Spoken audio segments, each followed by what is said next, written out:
Yeah. I just like the fact that to put out their adult, their mature rated N64 games, they had to make a whole entire app. Did I play the DLC case in between the second and third cases? I played what was offered to me in the order that it was offered to me.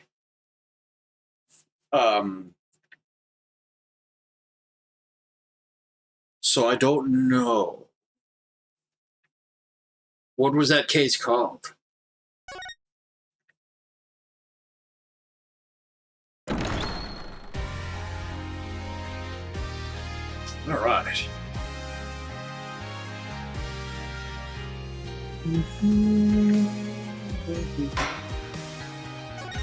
All right. Case of the unrubbed tongue. Oh, that's serious. No.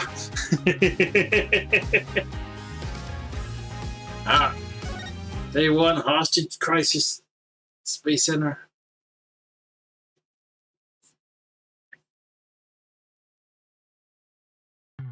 Honk. Alright, Edward's request. Honk. So that was what spurred you to get your attorney's badge back? Yep, the Blackwell case.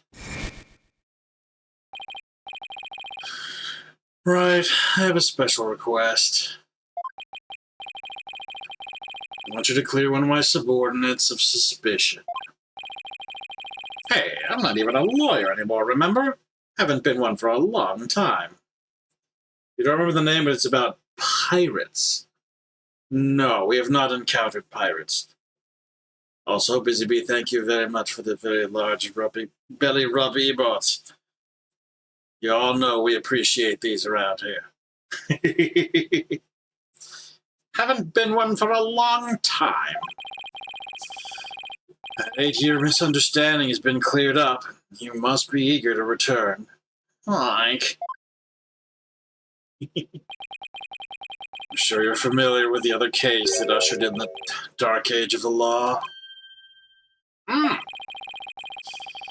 Very soon, a convict will stand as a prosecutor in court. I want you to keep an eye on it. Aw, just when I'm beginning to actually like the job I have now. Right.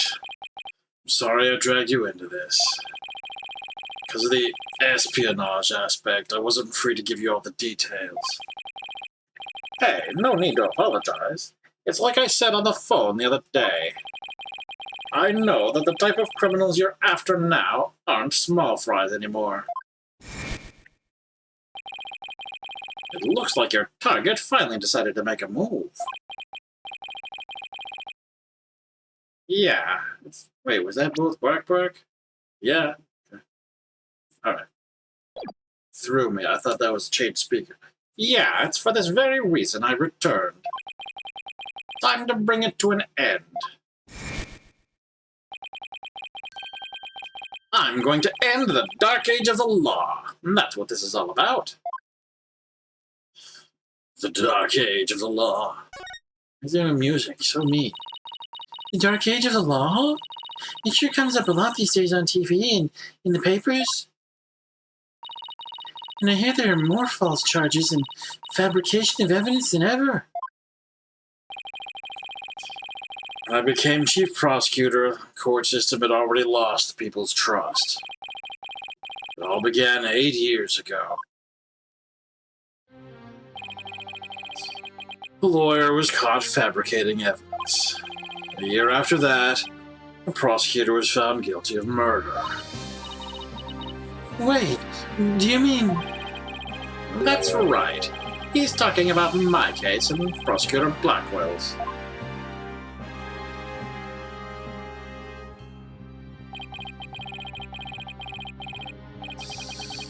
It was a downward spiral after that, an absolute nightmare. After those 2 cases, the mass media launched an all-out attack on the courts.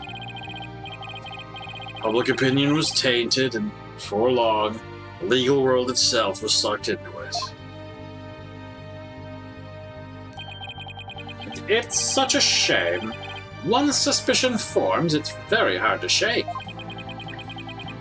Lawyers and prosecutors were supposed to trust each other, pursue the truth together.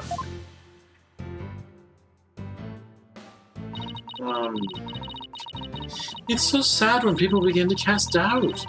They start lying to themselves and each other. Yes, and do absolutely anything to win. We're in an age now where winning is valued far more than the truth. I'm sure it's caused our new chief prosecutor to lose many a night's rest. Is it just me, or did his brow get even more furrowed than the last time I saw him? Okay, he has the smoothest of foreheads. The heck you talking about? The hostage-taker's disdain for the courts is a perfect example of the times. It sure is. Do you have any idea who the hostage-taker might be? Well, somebody who mistrusts the court system and who can manipulate robots. It can really only be Aura Blackwell. Who else but her would want a retrial of that case from 7 years ago so badly? Simon Blackwell's older sister and the owner of this room. I agree with your conclusion. Perhaps she intended to force Ms. Sykes to confess. Actually, I think she had a much more horrific plan in mind for Athena. The important thing is for you to solve UR1 and prove Blackwell's innocence. And then maybe she'll release the hostages. I'm counting on your right to set that prosecutor or those hostages free. And I'll be counting on you in court to help me too. And of course, I'll do everything I can to help uncover the truth. As this isn't an official trial, I'm more at liberty to be a little unorthodox. Mr. Wright, are you finished with your investigation? You are one crazy mofo. Oh no. Yeah, but I'd like you to tell the hostage-taker something for me. I have to go to the detention center. I can't start the trial until I've talked to Athena. She's already given her consent. I'll accompany you to the detention center. So I'm still being watched, huh? I'll see you in court, Edgeworth. Even if it'll be an undocumented trial, it'll be good to face you in court again. Shenanigans. December 20. Detention Center. Visitor's room.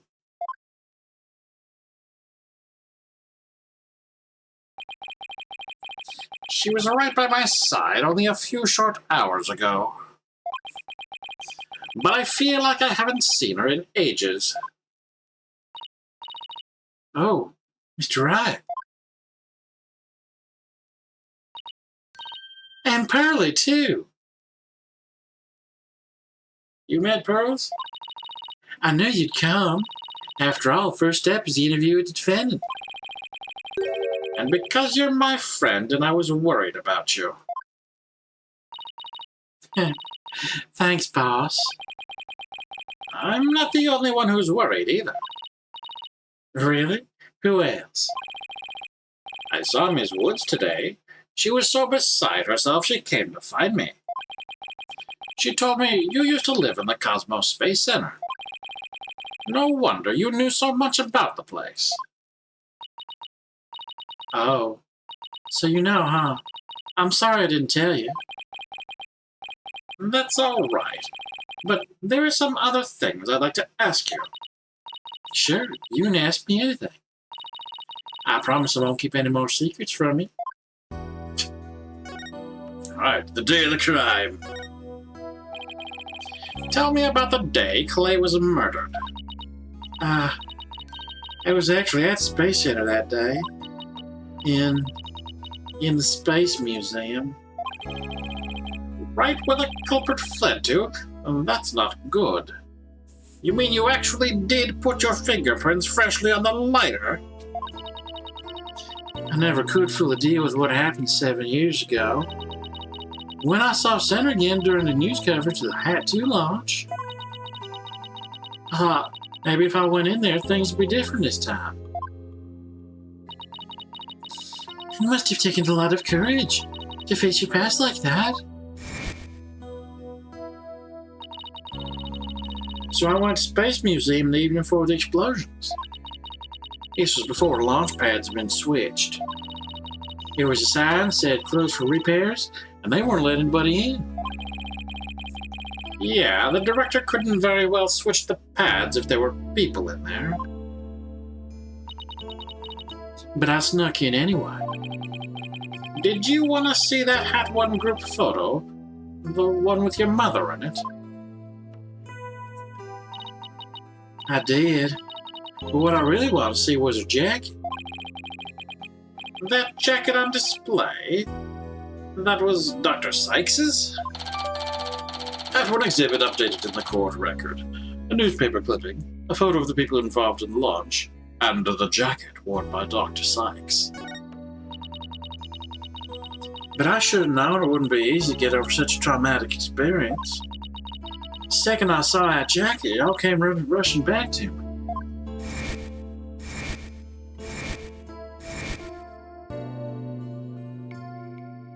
Oh. Everything around me went hazy and I couldn't see. I tried to get out of there somehow, but I guess I passed out.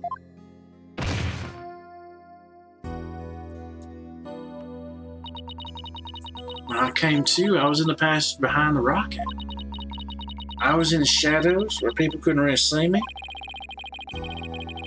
Maybe you got confused and went the wrong way when you were trying to leave? How long do you think you were unconscious, Athena? I was out until about noon the next day. I didn't even know about the explosions. When I woke up, nobody was around, so I just went out into the boarding lounge too.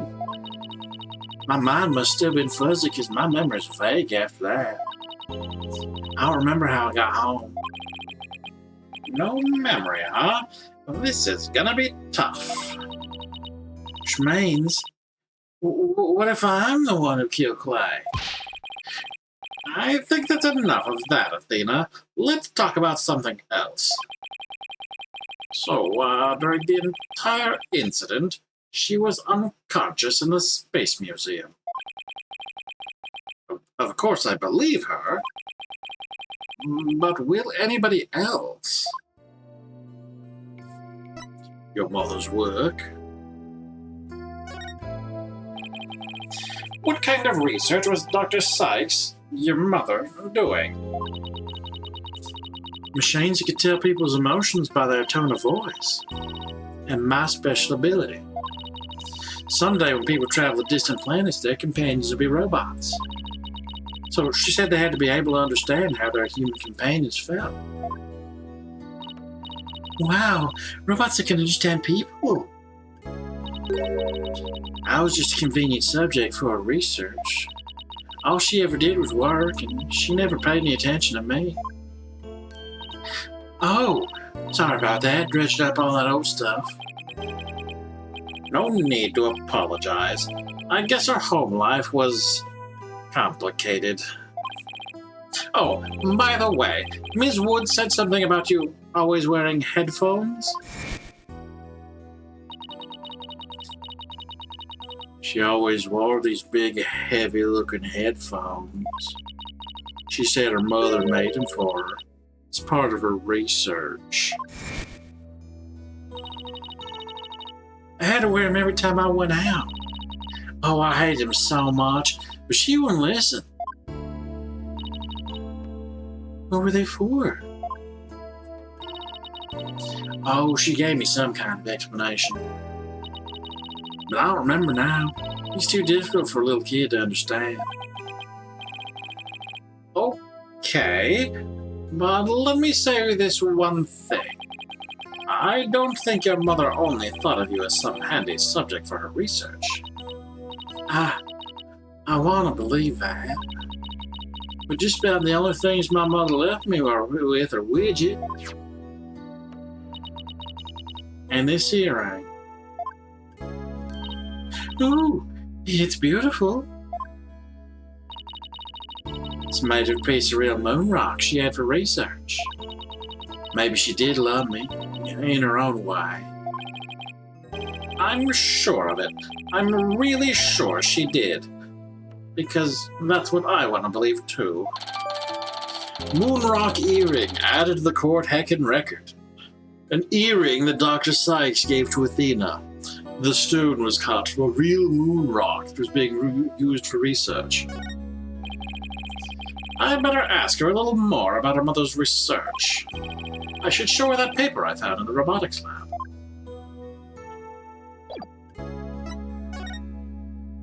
You've taken out all the mystery of the things to show and tell. That's kind of a... quality of life, sure, but also...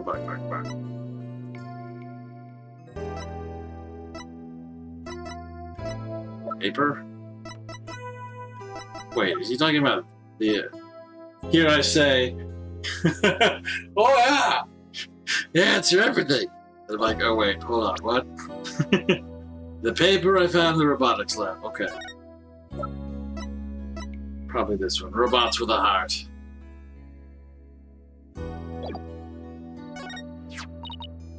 Oh, the Ponko series. You must have got the robotics lab. You seem to really love Ponko and Klonko. Yeah, my mother made him and I grew up around him, you know. Oh, there's one of those cute little robots in this photo, too. See Ponko's bandages? I put those on her. I just wound them around and around. Pretty bad job, huh? But I really put my all into it. I hardly left center in those days, so I didn't have any human friends besides Junie. I don't really understand the difference between the robots and people back then. I thought that if a robot broke, bandaging it would help it get better. What a weirdo I was. It looks like there's something written on the bandages. Yeah, I wrote stuff like, "Get well soon, Ponko."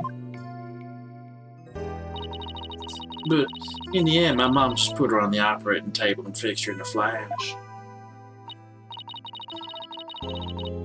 Oh, that must be the thing I made move in the robotics lab. I was so impressed by what my mom did.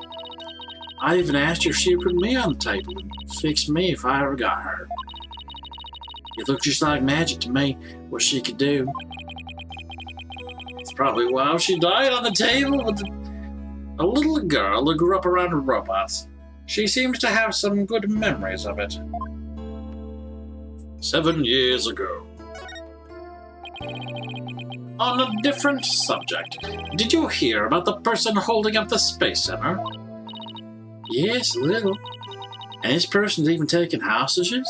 I guess I'd better spare her the news about Drusy.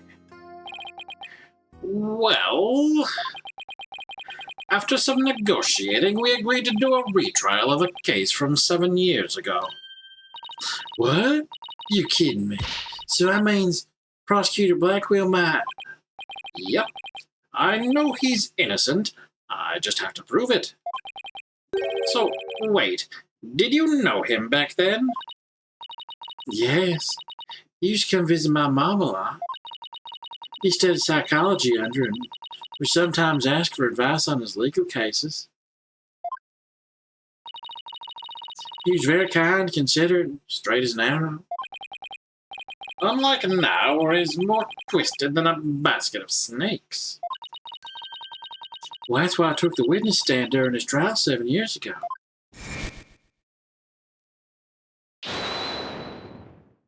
Please, you have to listen to me.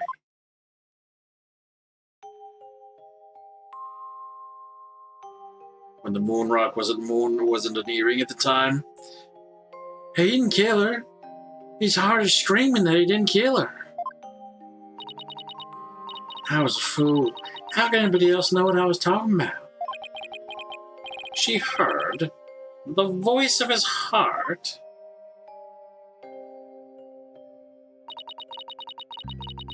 You were only 11 then, right?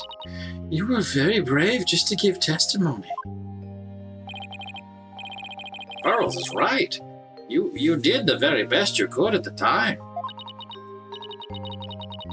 But nothing I said did any good. I was a shaken, scared little girl, small and ineffectual. Even after I went to live with my relatives in Europe, I stayed closed up in my shell. But you're different now. You're always so bright and cheerful. Thanks. That's because one day, I came to realize that I had to fight. I couldn't give up. I exercised hard and I studied hard. I wanted to become the strongest lawyer I could be. Why, you became a lawyer. I wanted to save Simon, but I had no idea how. Then I met Mr. Wright, and thanks to him, I realized if I became a lawyer, I could prove Simon was innocent. Innocent. I also realized that psychology could help me do this. I mean, psychology was my mother's specialty. When I studied it, I felt like she was there with me, supporting me. It doesn't seem like Athena knows that Prosecutor Blackwell is due to be executed tomorrow. I wanted to prove Simon's innocence personally. I wanted to do it so bad. Even now, I want to fly out of here and go save him.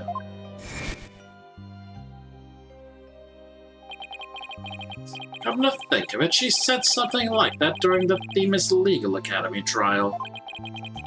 She mentioned there was somebody she wanted to save. Aww. She must have been talking about Prosecutor Blackwell.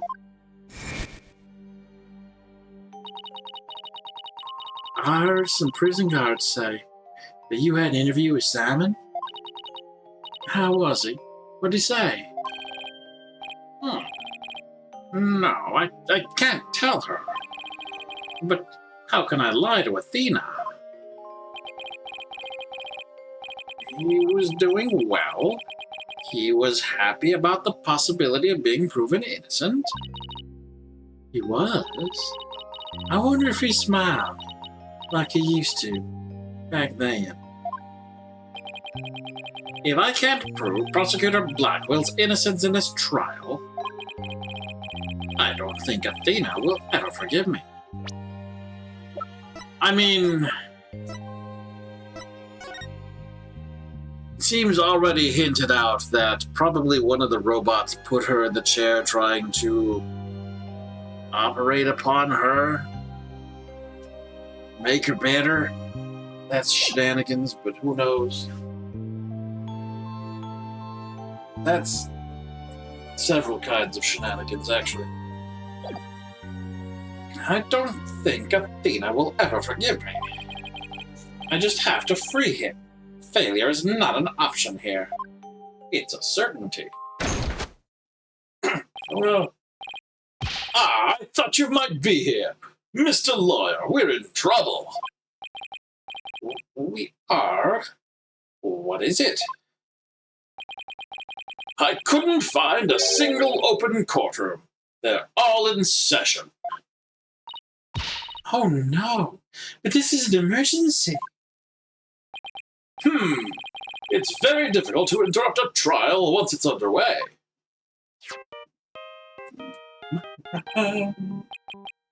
My phone. It's from Trucy. We're not going to answer it yet, because we have to listen to the ringtone.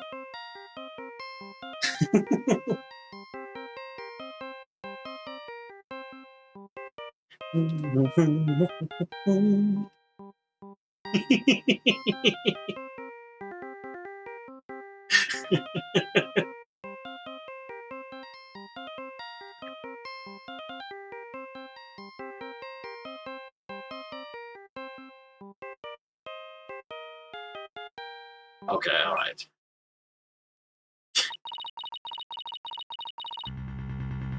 Huh? I told you I'd give you 1 hour. I guess it's time to pick one of the hostages. No, wait. We still have a little more time. Besides, all of the courtrooms are being used right now. Make all the excuses you want, but you won't get more time. Your daughter is first. The poor thing. She's a little too young to die, don't you think? No! Don't you dare hurt her! There has to be something I can do. Call it a bomb threat? The cruelest injustice is about to befall us. No, this can't be happening. Mystic Maya, help us. Wait a minute. Maya? I read somewhere that you were holding a trial in the middle of an exploding courtroom. Must have been really something.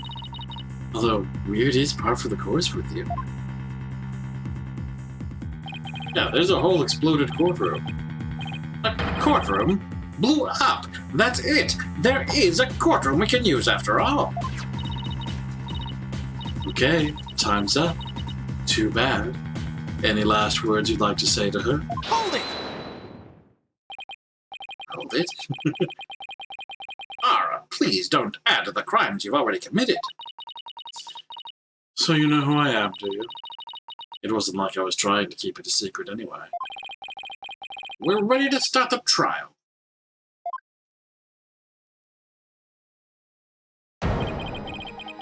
We can hold it in the ruins of courtroom number 4, the one blown up by the bomber. Oh, what a wonderful idea, Mr. Nick. Maya's prophecy could come true. I never would have thought of that. An astonishing trial in an astonishing location. I guess it's only befitting. I'll go get the place ready right away. I didn't exactly pick the place for its astonishing factor. How about it? Are you ready to have your brother's innocence proven? My brother? Oh, I'm sorry. Did I forget to mention? It's not Simon you'll be defending. What? Not Prosecutor Blackwell? I indict Athena Sykes on the charge of murdering her own mother.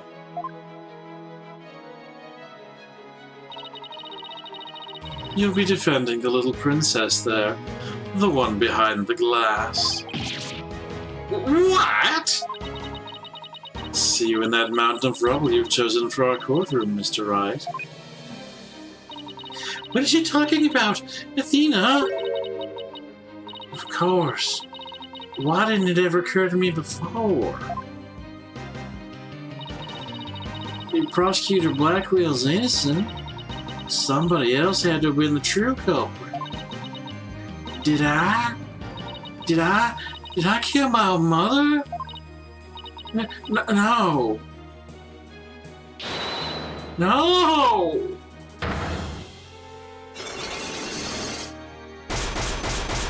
Well, that's some locked up stuff. No way. It can't be true. Mr. Nick, what's the matter?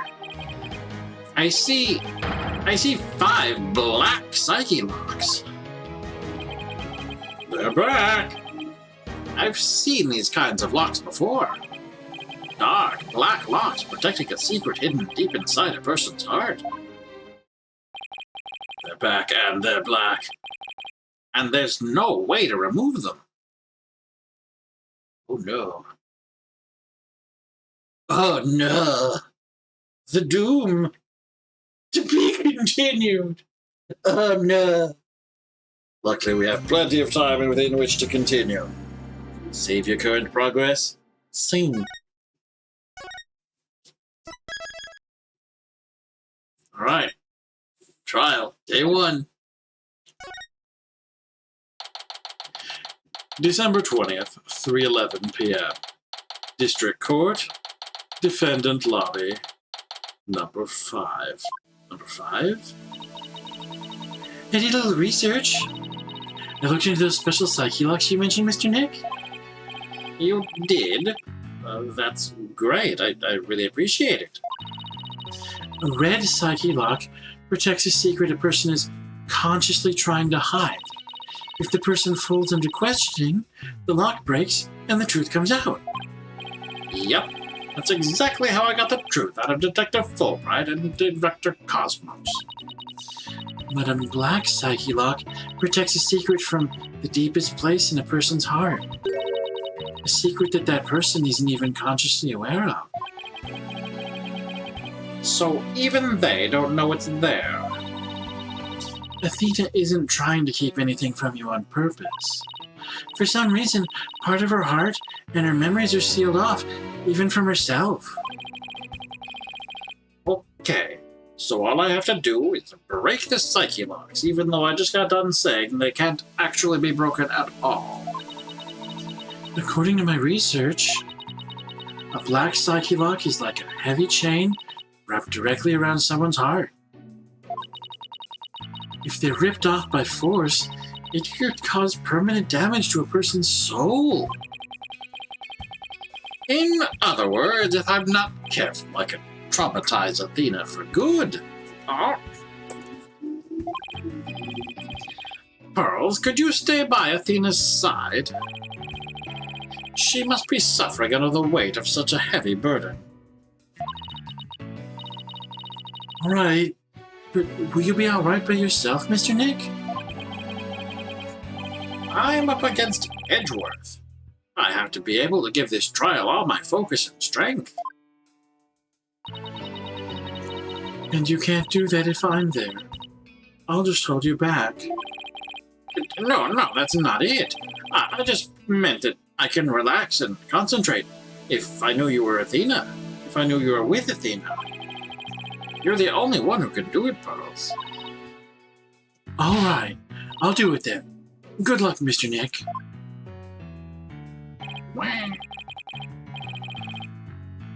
Oh, good. Now that my mind is at ease, I'd better get ready. I'll just tidy up the evidence and take out what I don't need. It's time to end this nightmare that started 7 years ago.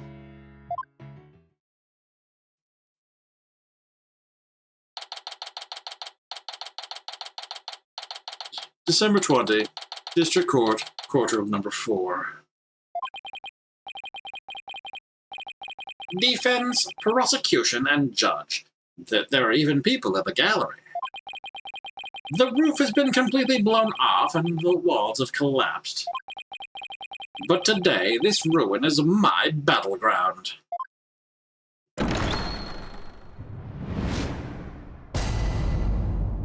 Day 1. Court is now in session. All rise. Court, or some facsimile thereof, is now in session for the trial of Athena Sykes. Not a facsimile, old man. Sorry, this is actually oral. This is a proper official trial. Take this most seriously, or you'll start hearing the bones of the hostages snap. Please try not to upset Ms. Blackwell. I'm begging you. Court is now in session for the very serious and very proper trial of Athena Sykes.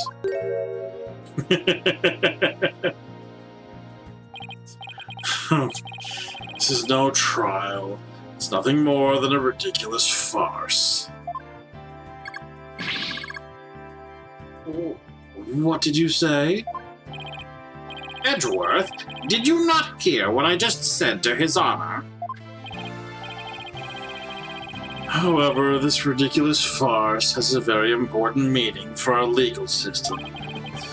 Recall the case of the UR1 incident in which a prosecutor was found guilty of murder. That case ushered in the odious Dark Age of the law. You see what you're after.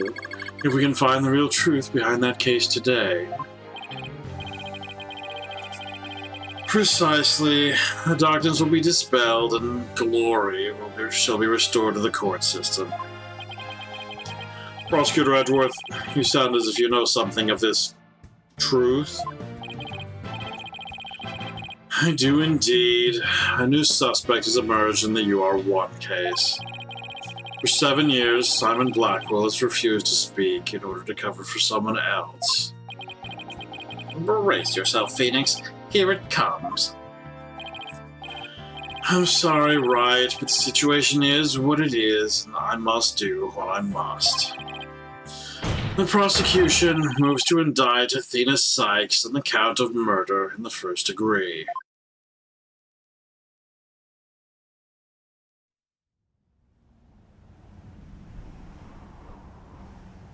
Regardless the circumstance, I intend to question the defendant with all I have. For that is a part of my creed. Then you'd better bring it. Oh, no. If the two of you are ready. Oh no. Court is now in session for the trial of Athena Sykes.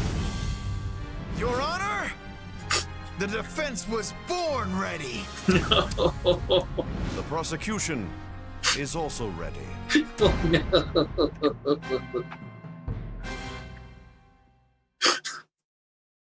Oh no. This immense tension between us. It's like we're picking up right where we left off. All the atmospheric effects really help. Vacay. Not enough. It's my duty to clear Prosecutor Blackwell of false accusations and end this insanity. But I have no intention of losing Miss Sykes either. She's a very promising young lawyer. I know without a doubt that Athena is innocent.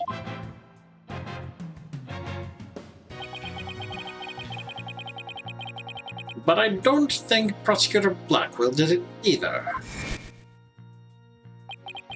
So, do you have any clue who was responsible for the sabotage? At the very least, I know it wasn't Simon Blackwell. I don't know enough to identify the true culprit, but it's clear what that person is. To put it simply, a spy. The true culprit is a spy. It's going to be hard to convince anyone of that when I barely believe it myself.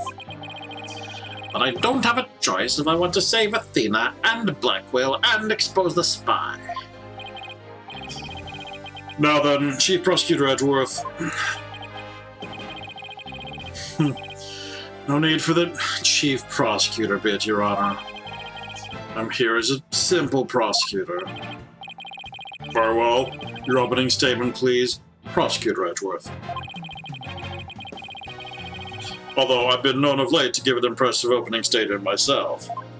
In all the trials I've ever seen, only the prosecution gives an opening statement. Oh, of course, you're right. I was just joking, having a little fun. So he wasn't doing them just out of fear. Interesting. Let's start with a brief overview of the UR1 incident. The incident occurred at the Cosmos Space Center 7 years ago on October 7th. The victim, psychologist Meta Sykes, was killed in the robotics lab on the 4th floor. Athena's mother. Simon Blackwell, a young prosecutor at the time, was found guilty of the crime. There were two deciding factors that led to his guilty verdict. One, Blackwell was the only person in the corridor to the lab at the time of the murder. And two, this photo, which captured the moment of the crime.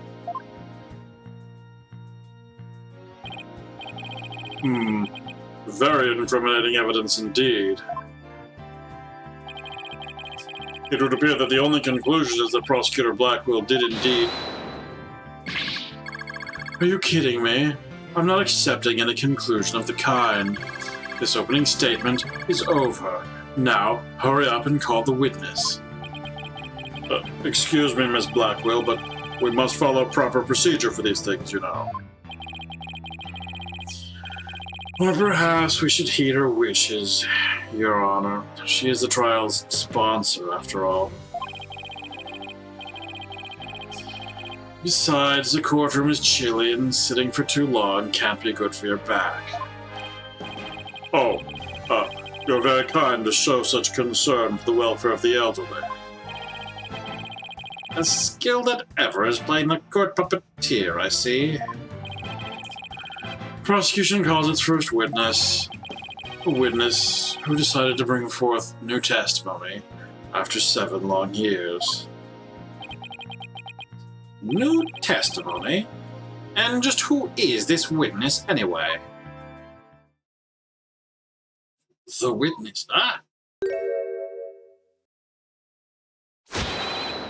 Bobby Fulbright's the name, in justice we trust. What are you doing here? I'm just here to speak for the hostage taker, Ms. Aura Blackwell. She says she's too busy, what with confining and threatening the hostages and all. That doesn't seem to stop her from constantly chiming in through Blanco. I'm nothing more than an observer of this.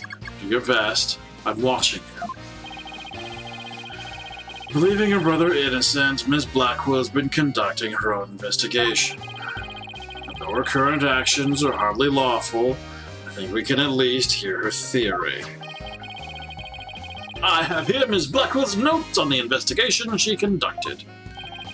And I'll be giving testimony based on these notes. Here I go! Witness testimony. Aura Blackwell's theory. Simon isn't the murderer. He was trying to cover for someone. Someone else was at the scene at the time they say Simon committed the murder. I mean, if he really was out to steal that moon rock, then why the rolling case? Because he was using it to hide someone inside. That's why. And the only person small enough to fit inside that case was Athena Sykes.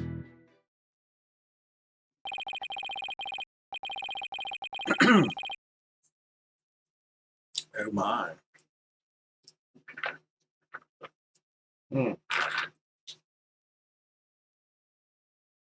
Okay. And that's why Miss Blackwell's theory, and that's Miss Blackwell's theory. It totally goes in the face of the official ruling, huh? About the case she mentions, there were other rolling cases like that one in the lab. But they're not for traveling. They're apparently for moving parts and equipment. I vaguely remember seeing 3 cases, all different sizes, but there's only 2 in the photo, because we already looked at that, and that's where I remembered seeing them different. Wait, was it 3 or was it 2 that I... There's 2 there. But there's 3 there. So that's shenanigans. Where is the other case in this photo? One questions, one wonders. I vaguely remember seeing 3 cases, all different sizes. At the last trial, they thought that Prosecutor Blackwell used the case to steal the rock. And they had a perfectly good reason to think that, too. You see, there's a security camera in the corridor that leads to the robotics lab. And that camera captured footage of Blackwell leaving the scene with the case. Okay. I can see why that footage helped to bring his trial to a quick end. It's very convincing, that's for sure. 7-year-old video updated in the court record. Video showing the corridor to the crime scene. Blackwell was the only one to pass through at the time of the crime. That case, by the way, was later discovered outside on the Space Center grounds. Speaking of after the incident, Where was the defendant, Athena Sykes, found? She was found on the 5th floor of the Space Center in the Sykes family residence. Prosecutor Blackwell most likely brought her there after the incident. In addition, it's unknown where Ms. Sykes was at the estimated time of death. Ms. Sykes was too confused by the shock of her mother's death to give proper testimony, and there was no witness or evidence to tell us where she might have been. So, what you're saying is Ms. Sykes didn't have an alibi? That is what the evidence is saying, yes. I understand the reasoning behind the theory, but I'm far from convinced. The victim is the accused's mother. Are you actually claiming an 11-year-old girl? Of course, the girl had a very strong motive. Dr. Sykes was a psychologist who wrote many papers about speech and emotions. You're aware of Athena Sykes' special ability, aren't you, Your Honor? Oh, are you referring to that therapy thing? Yeah, she's done it quite a few times in court. The ability to read emotions from speech and the subject of her mother's research. Well, as long as it benefits society, I don't see any particular problem researching it. I don't like where this is heading, not one bit. Dr. Sykes was so intent on her research, she forced her daughter to undergo experiments. Prosecutor Edgeworth, are you seriously suggesting? I've done my best to be delicate, but even you can't deny it to be true, Mr. Wright. No longer able to withstand the anguish of the experiments, Miss Sykes felt her only choice was to kill her own mother. Huh?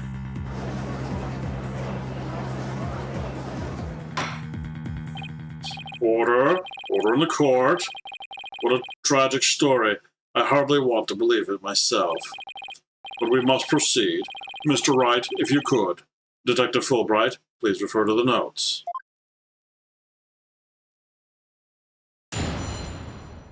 Cross-examining somehow. Or a Blackwell's theory. Simon isn't the murderer. He was trying to cover for someone. Hold it! So Prosecutor Blackwell willingly accepted a death sentence to protect someone else. Yes, that is precisely what Ms. Blackwell appears to believe. That is what I believe as well. Prosecutor Blackwell is no murderer, Mr. Wright. But Athena Sykes certainly didn't kill anyone either, Mr. Edgeworth. So it appears neither of us can afford to go easy on the other. Fine. I expected no less. Oh, I remember this tense atmosphere. It's so invigorating. The judge feels the sexual tension. I'm only reading notes here, but yeah, I feel extra invigorated too. So let's keep going.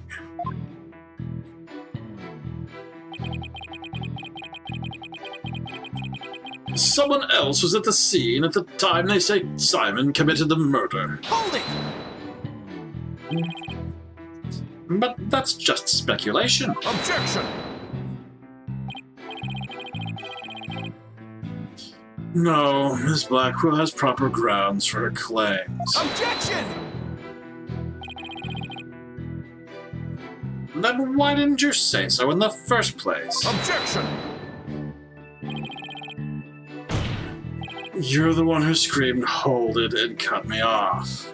I'm fine, so maybe I jumped the gun by a teeny-weeny bit. Objection. Objection.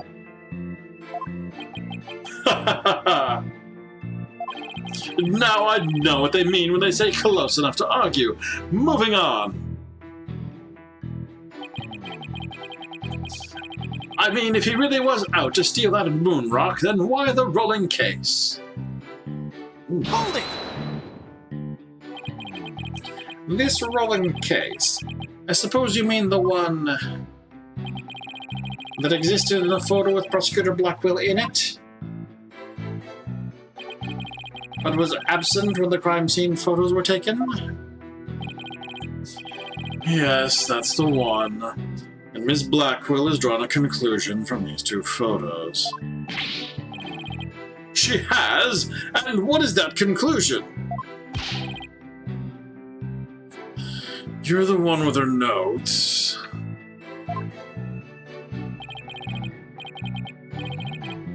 Oh, right, of course. Reading them now. So why the rolling case?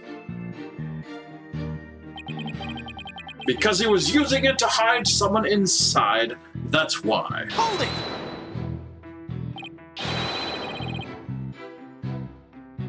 And how do you propose he hid a person inside one of those cases? Have you forgotten that we saw just such a thing only the other day? Oh, yeah, we did. Oh, at your own daughter's magic show, she fit a grown person into a small box. Oh, yeah. Way to ruin the memory of a good day. A magic show? I wish you would have thought to invite me. Actually, I would have liked to go too. My apologies. I'll invite you both next time. I promise. So, wait a minute. What are we talking about again?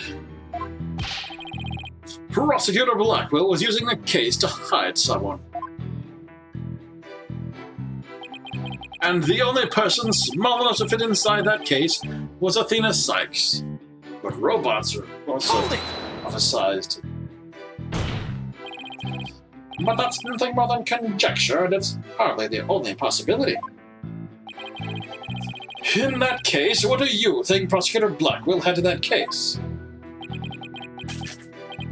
I think it was the moon rock? Objection! There were 3 cases at the scene when Prosecutor Blackwell used the largest one. Howdy, Valiant. Welcome in, welcome in. The moon rock was egg-shaped and only about 8 inches in diameter. It wouldn't have made any sense to use the largest case there just to move that rock. Objection! Be that as it may, it doesn't prove Miss Sykes was inside. Let me ask you this. Can you come up with a better theory of what was in the case? Robots! Robots! Well, Mr. Wright, can you? Yikes. Give a guy some time to think. Let's see. Should I try to bluff my way through what could have been in that case? Don't bluff! I know the answer! I know the answer! It's right here. It's in the picture. Like, literally. We have removed the arms off the robot so that she can fit inside the box.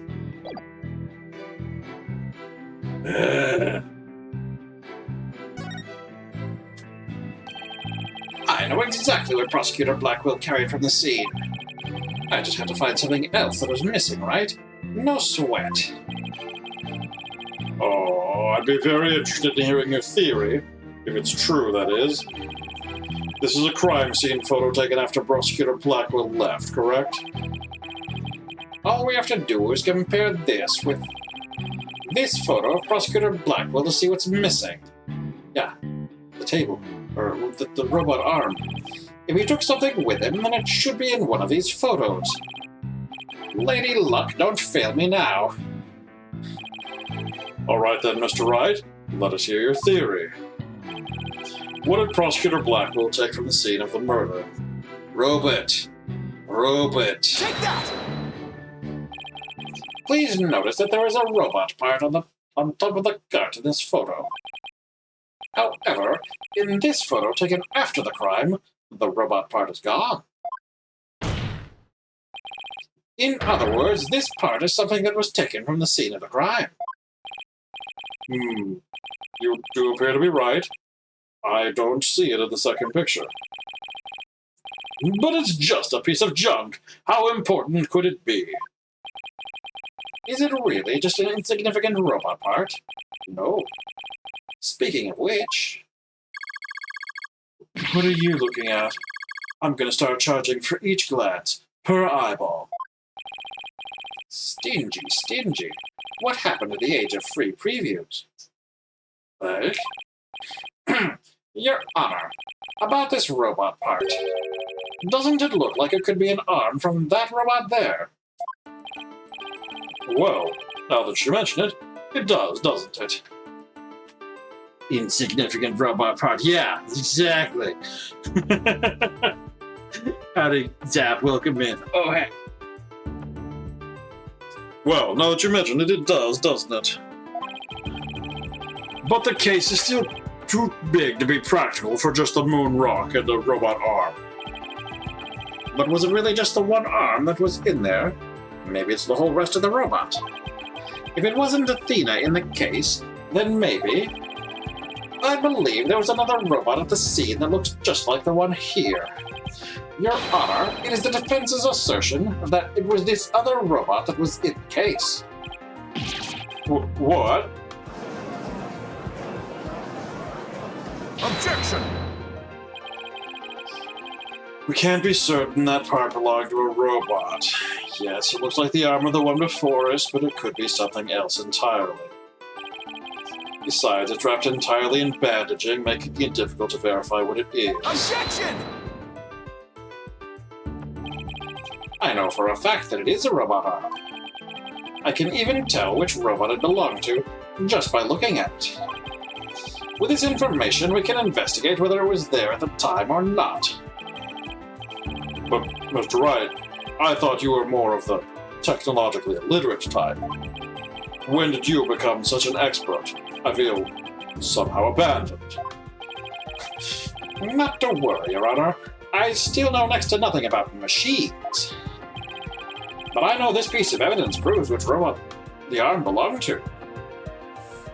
Okay, and I don't have a specific one for the photo, do I? No. Take that! The robot in this picture is named Ponko. But take a look at Ponko's arm. It was Ms. Sykes who bandaged it up like that. She must have thought that machines heal in the same way that people do. What an adorable, naive mistake. It reminds me of my own grandchild. Okay, so I think that a robot went haywire and damaged the mother, and then maybe Athena tried to put her on the operating table and didn't get any better. The robot arm at the crime scene had the same bandaging wrapped around it. Also notice the blood. In other words, this robot arm could belong to none other than Ponko.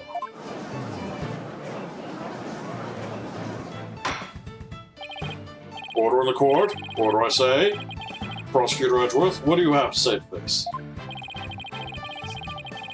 I can see that the robot is about the same size as a child. It cannot grab its knees and curl itself up into a ball. It doesn't have to. It literally just showed the limbs were hacked off it, or separated. Even if it was the largest of the cases, the robot couldn't possibly fit in there. Well, the case does come up to about mid-thigh on Prosecutor Blackwell. I see your point. The robot is much taller than that. They've got me there. So then, did Prosecutor Blackwell make Ponko fit into the case by dismantling her? Of course Ponko would fit. All Prosecutor Blackwell had to do was dismantle her. Once taken apart, the robot could have easily fit inside that rolling case. It appears to be a robot assembly device. Disassemble anything in a flash. Push the dismantle button. That sounds pretty neat. Can I push it, Mr. Nick? It sounds rather violent, but Mr. Wright does have a point there. Objection! Except that there was a body on the table where the robots are dismantled and assembled. There would have been no room to take the robot apart. Objection! But what if it wasn't done on the table? What if the katana was used instead? You mean the sword? Yes, Your Honor. Ms. Blackwell, I'd like your opinion as a woman of science. Isn't it true that the katana could have been used to take the robot apart? I suppose so. Their joints aren't made of a very tough material. The blade could slice through. Thank you for your expert opinion, Miss Blackwell. Thanks to you, we now know that the existence of the severed arm in this photo proves that Ponko was taken apart. In addition, since the rest of Ponko was not found at the scene, we can conclude that the true meaning of this photo is very different from the original interpretation. You can't mean. Well, that's exactly what I mean. This photo does not capture the moment of the murder. It is instead a picture of the moment after the robot was sliced apart. The blood you see where the arm was cut off was transferred there by the bloody katana. Most likely, the rest of Ponko was scattered around Prosecutor Blackwell's feet. Not hearing this. Therefore, what was transported inside that case was not the defendant, but a robot. Ms. Sykes was never at the scene at the time of the murder. My head, my body, where am I? Ah.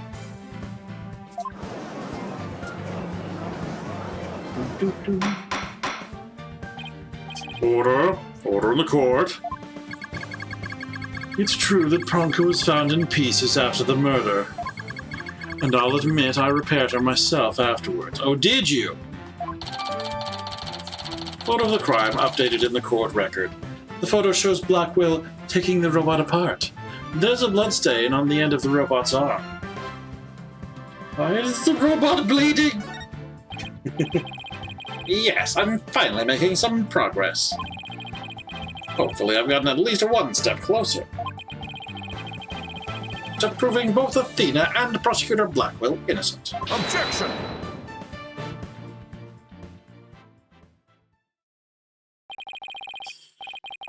Well played, Mr. Wright. You made your point abundantly clear.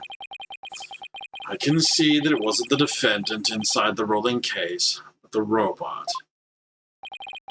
All right, what's going on here? It's never good when he plays things this straight. Does the prosecution withdraw its claim the defendant was carried from the scene? No, Your Honor. My claim hasn't changed. Objection! But Ponko and Miss Sykes couldn't have both been inside that case. Objection! The notion that the case was used to carry Miss Sykes was Miss Blackwell's theory. I have been of a different opinion from the outset. Now I finally have the opportunity to voice my theory.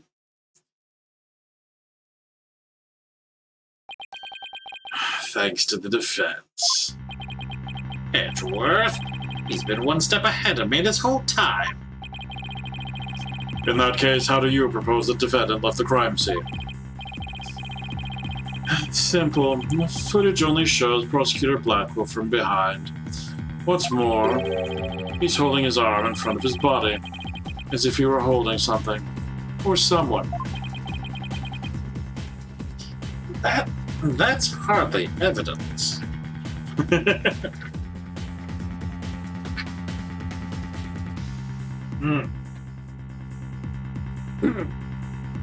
Like,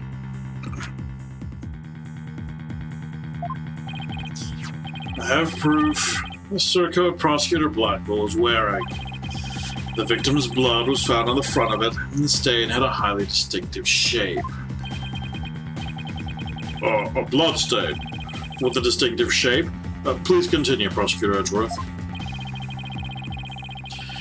7 years ago, the defendant was known to constantly wear a certain item, of which there is only one in the world, a special pair of headphones made just for her. She always wore these big, heavy-looking headphones. She said her mother made them for her as part of her research. I know this just shows the bloodstain to be in the exact same shape as these headphones. In other words, it was no mere blood spatter. The blood went from the victim's body to the headphones, and then was imprinted onto Prosecutor Blackwell's coat like a stamp. A most gruesome stamp indeed. Tractor voice? That's not gonna do a lot of good in the middle of it.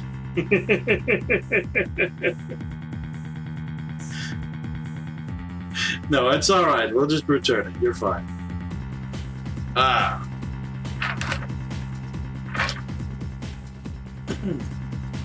But thank you. Blackwell carried Ms. Sykes, who had been hit by splatter, away from the crime scene. This proves that Athena Sykes was, without question, present at the crime scene. And that concludes the prosecution's argument. Tractor Edgeworth. Order. If the defendant was indeed at the scene, it deepens the suspicion against her. Objection! But we've also shown that the robot was there at the scene as well. Objection! I hope you're not making the ridiculous claim that a simple robot was the real murderer. Well, if... given the level of robot rights we probably have, we would say that it was an industrial accident or something. I don't really think that, no, but you can't say the possibility isn't there. Detective Fulbright was the robot questioned at the time. No, I don't see any record of it. I believe it was considered unrelated to the case. But as it turned out, the robot was actually integrally related. Your Honor, the defense would like to call Ponko to the stand. A robot witness? I mean, we've had a parrot witness. We had a dog witness, too. Order in the court. Prosecutor Edgeworth, what do you think about this? Mr. Wright has called all manner of witnesses to the stand over the years. So why not a robot? Nothing surprises me anymore with them. Very well. I will allow the witness. Bailiff, please summon the robot named Bunko.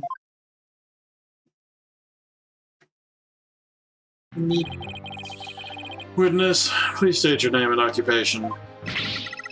My name is not Witness. My name is Bunko. Yes, I realize that. When you're at the witness stand, you are the witness. No, I'm not. I'm Bunko. Say it with me. Bunko. What an utterly inflexible little robot. I forgot a walkie-talkie and a dead woman. Yee. Yeah. You're the last person who should be calling anybody inflexible. Haha, you remind me of my grandchild who just learned his own name. Oh, how precious. Gendered the grandchild. Alright. Alright, Ponko. I'm gonna ask you some questions. Questions? You have questions? Hooray! What are your questions? I want to know if you were there at the scene of the murder of Beatus Sykes. It was 7 years ago, 7th of October, around 2 p.m. in the robotics lab.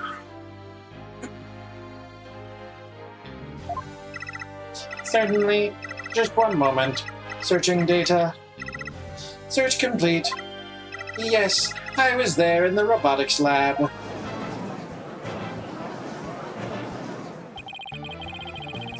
It would seem this robot's testimony is necessary to this case after all. This is great. I just knew Ponko must have seen something important. A murder committed right before this poor little girl's eyes. It's inexcusable. The judge seems ready to adopt Ponko as another grandchild. So, little Ponko, do you think you can give us your testimony today? Witness testimony. What I saw. I went to the robotics lab at about 2 p.m. for my regular recharge. Just as I was about to charge up, Athena came in and hugged Mommy Meatis. And then Mommy Meatis fell down. After that, I was recharging, so I don't know anything.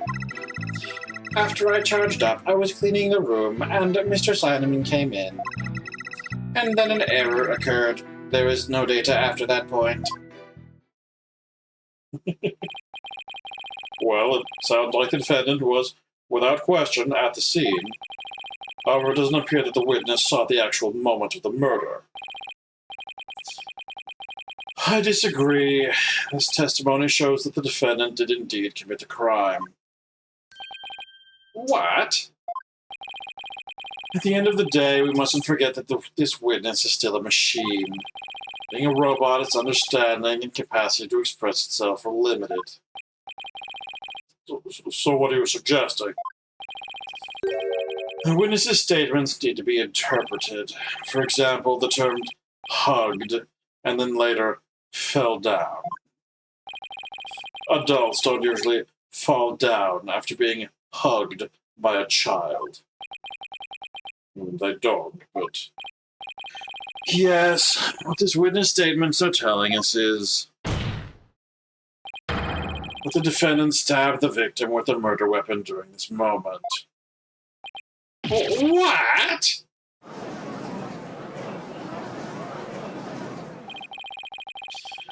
Before Miss Sykes hugged Dr. Sykes, did the two of them converse? Yes, they did. They spoke to each other very loudly, but I don't know what they said. Athena is usually so quiet, so I was surprised. Spoke very loudly. We can interpret this to mean they argued. I see. Murder after heated argument, and then the victim fell down. I agree that it does sound like a reasonable interpretation. However, Ponko doesn't seem to remember anything that happened after that. When I am recharging, I go into sleep mode. But I remember everything before that. I have a very good memory. You may as well admit defeat now, right? A cross-examination would be useless. Don't be ridiculous. A cross-examination is never useless. Until now. Think about it. Robots don't lie.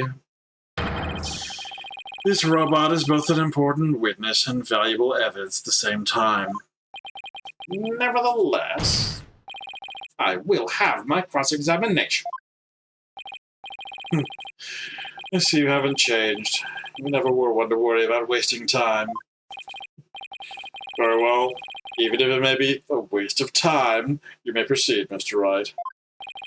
I'll show you both just how fruitful any cross-examination can be. Cross-examination. What I saw. I went to the robotics lab at about 2 p.m. for my regular recharge. Hold it! Your regular recharge? What is that exactly? Also, when exactly was this murder?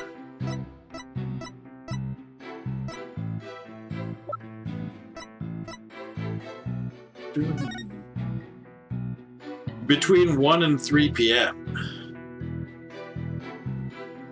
Instant death due to a stab wound to the heart. The heart? The heart? Okay.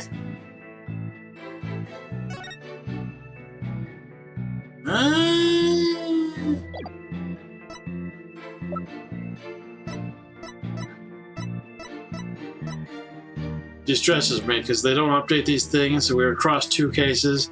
This knife has the victim's blood on it. Also, interestingly, I'm still holding on to this, showing that they expect you to still be relevant at some point. These utility tools will be used by Space Center techs. Oh, of course it will. That is a set of those utility tools. That knife probably belongs among that set. Why would this knife have the victim, meaning the previous victim, Clay Terran? Why would I have... okay, well, we need... Okay, right. This, I'm going to guess, might be the actual murder weapon? Question mark? Well, it would be if she hugged her mother to death. Anyway, that's just shenanigans. Your regular recharge? What is that exactly? Hey, I have to refill my battery's power, or else I stop working. I go to the lab to do that. So that recharge occurred around 2 p.m. on that time of the murder?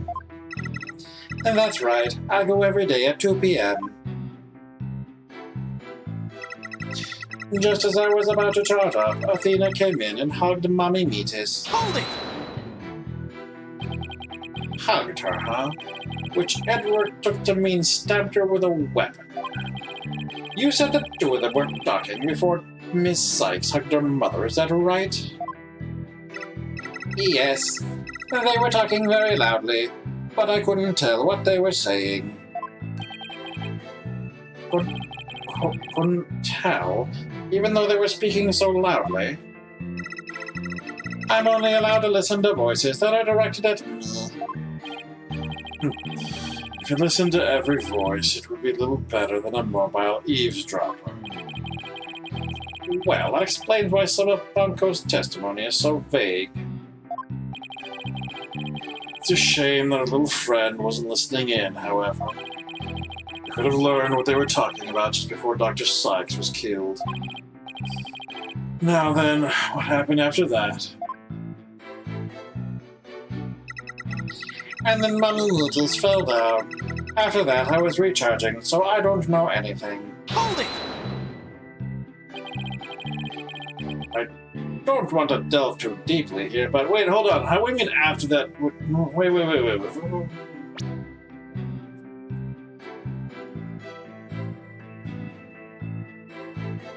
Get this again, if I can go back that far.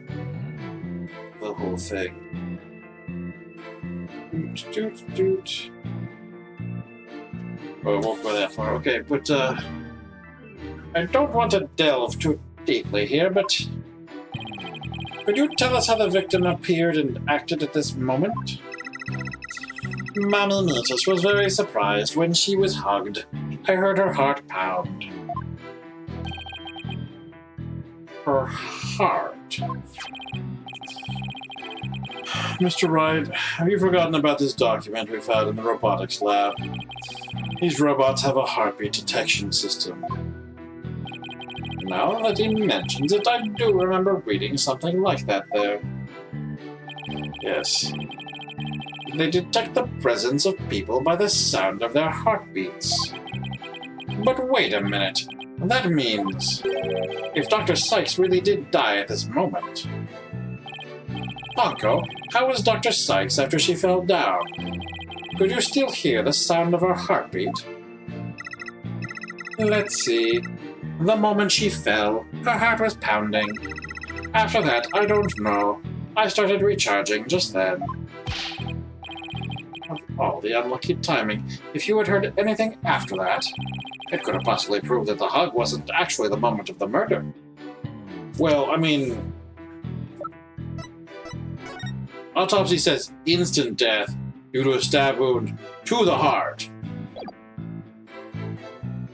Which suggests the heart is stopping immediately. I'm very sorry. I'm afraid I don't know. I'm very sorry. The robot is designed to go into sleep mode automatically, so it can't be helped. Yeah, you say if her heart was still pounding, that would mean she was still alive. Or at the very least, that she didn't die instantaneously, so there's a discrepancy between the autopsy and the bark. But it does appear it detected an increased heart rate at the moment of the stabbing. After Mommy Meatus's heart started pounding in surprise, she fell by the window. It was the round window on the workbench side of the room. She fell there. Not here. Here. Well, that was near you. That's because that's a charging station, right? Is that your charging station? Wait, no, east side, west side.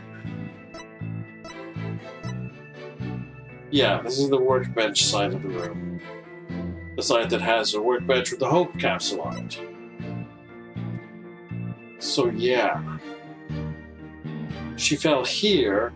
Other stuff happened. Where's the blood of the movement and the bark? All the shenanigans that are missing. It was the round window on the workbench side of the room. The workbench, huh? Uncle must be talking about that table to the right of where that giant robot is now.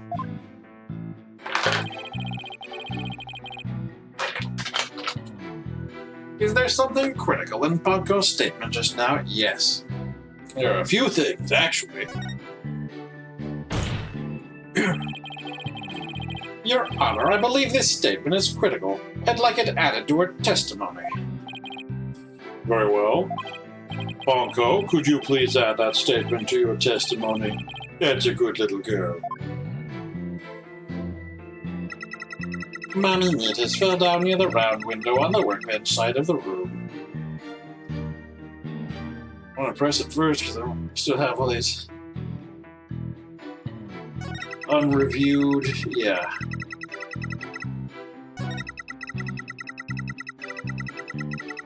Okay, that makes sense. Okay. Mommy Meatus fell down near the round window on the workbench side of the room. Hold it! Let's see. There are 2 round windows in the robotics lab. Which one did you mean? The one on the right near the hanging scroll. That hanging scroll was Mommy Meatus's prized possession. Okay.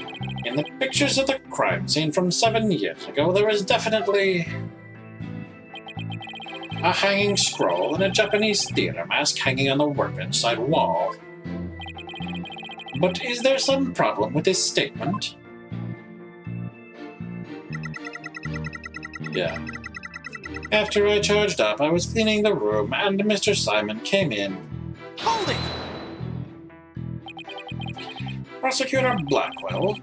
I wonder what he went there for. He's objective. I don't know. I guess I can't very well ask Ponko to speculate. So, what happened after Prosecutor Blackwell arrived? And then an error occurred. There is no data after that point. Hold it! You don't remember what happened next? An error, huh? I wonder if all data is suddenly cut off at that point. I don't know anything after that. The answer to that question is right here. According to the defense's theory, this photo shows where the robot was being taken apart. Exactly. We can conclude that Ponko's error was the result of her being dismantled. Indeed, the bodies of these robots are designed to be controlled remotely by a separate computer. Yes, that's basically what Ms. Blackwell explained to us too. She said their hearts and memories are stored on a separate computer. When the witness was taken apart, she lost the use of her body, but not her memories. So she is now still able to give testimony about the events of that day. Fascinating. It's as if she can be seriously wounded, but her soul still burns. There are a few parts of Banco's testimony that are hard to interpret. Edgeworth chose to interpret hugged as stabbed. But I'd better try to iron out who did what, where, and to whom for myself. Hold on, Athena. I'm going to save you. Okay, so... fell down near the round window on the workbench side of the room. So do I just present the fact that this is entirely different from where the body was found?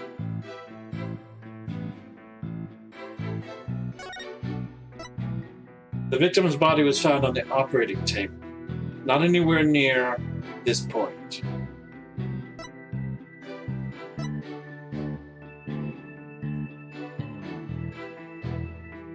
Toolkit. Objection! Onko, your statement may have just inspired a breakthrough. I was helpful. Hooray, I'm so happy. Just to be sure, let's go over it again, okay? The victim fell near the window on the workbench side of the room. However,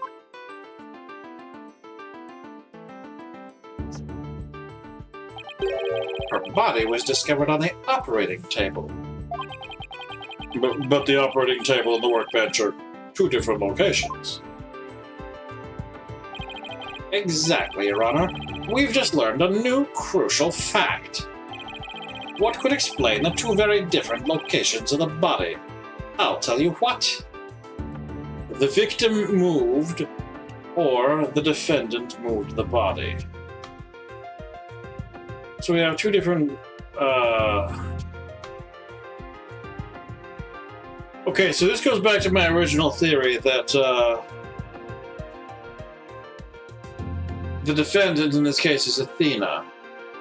Athena talked about being young and believing that robots feel the same way as humans, suggesting that she thought she could bring the body to the operating table to be repaired as a robot. That's my guess. The other one is that the victim moved as if the victim was not in fact dead yet, which is another possibility.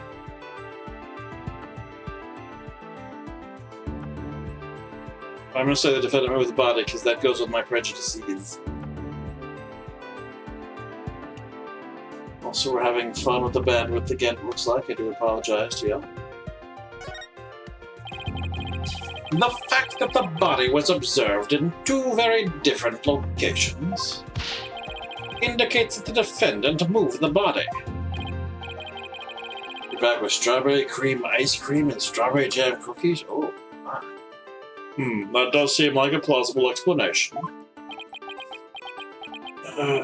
Is that really your final answer? Oh, he's right. A little kid couldn't possibly move an adult body like that. And the last thing I want to do is cast more suspicion Athena's way. Mr. Wright, your response? Can you just forget I ever said that, Your Honor? Please? I can't, and I won't. As a matter of fact, here's a little reminder for you as well. I really need to think this through. What could explain the two locations? Fine. Let me try that again, Your Honor. Could explain the two very locations of the body? I'll tell you, the victim moved. An 11-year-old girl couldn't have moved the heavy body of an adult. So the only explanation is that the victim walked to the operating table herself. In other words, what Ponko observed near the workbench couldn't possibly have been the moment of the murder. Phew. I'm very relieved to hear that. Glad to know that the murder wasn't committed in front of little Ponko here. Yes, as we just heard in the testimony, Miss Sykes hugged her mother, nothing more. Objection!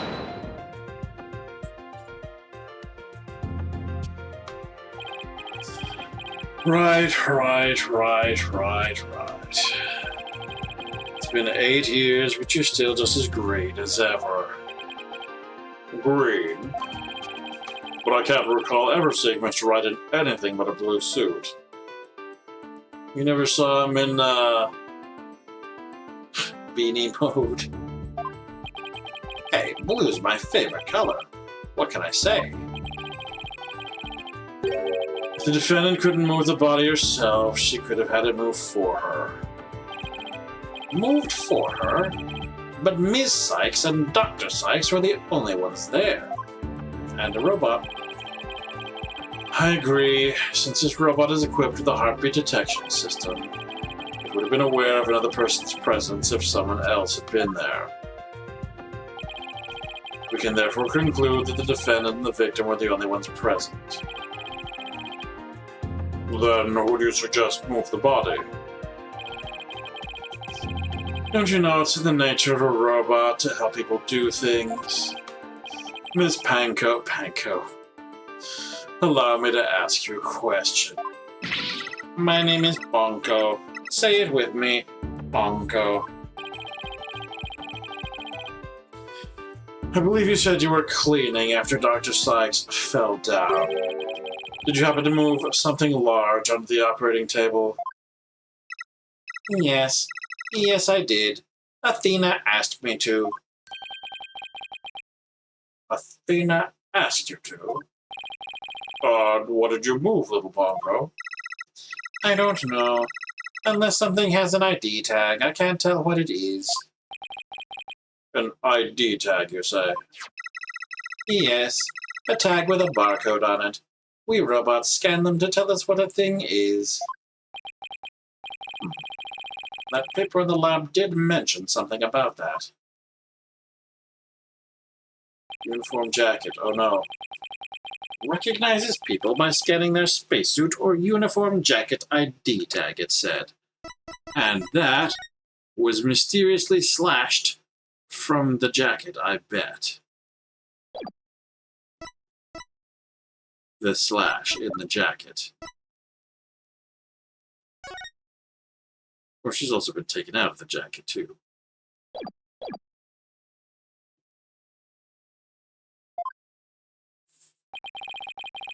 So it would appear that Ms. Panko here can't identify what it moved. My name is Bonko. We humans have the power to imagine what it was, do we not? We do? Huh. Well, I do at the very least. Miss Panko, on the defendant's command, move the body onto the operating table. Nah.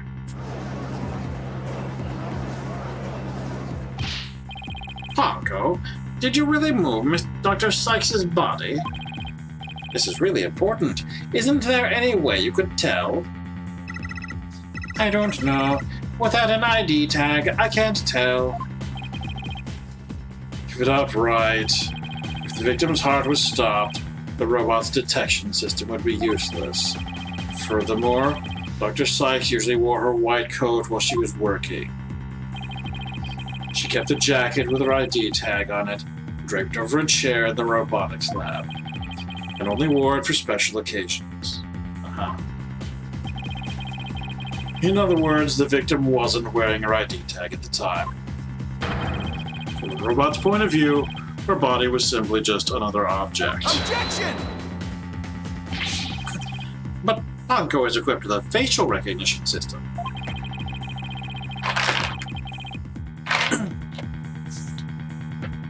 If she really did move the victim, she would have recognized the body as Dr. Sykes.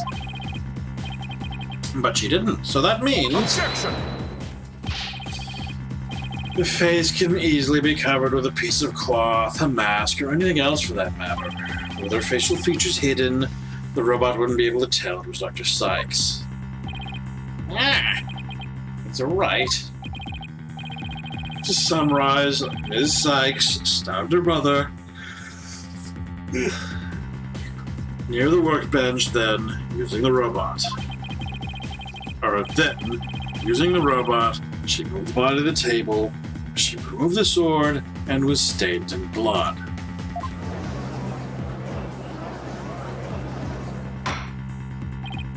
Order? But if that's the case, then I have a question. Why did the defendant move the body to the operating table in the first place? You want a reason? Very well. What?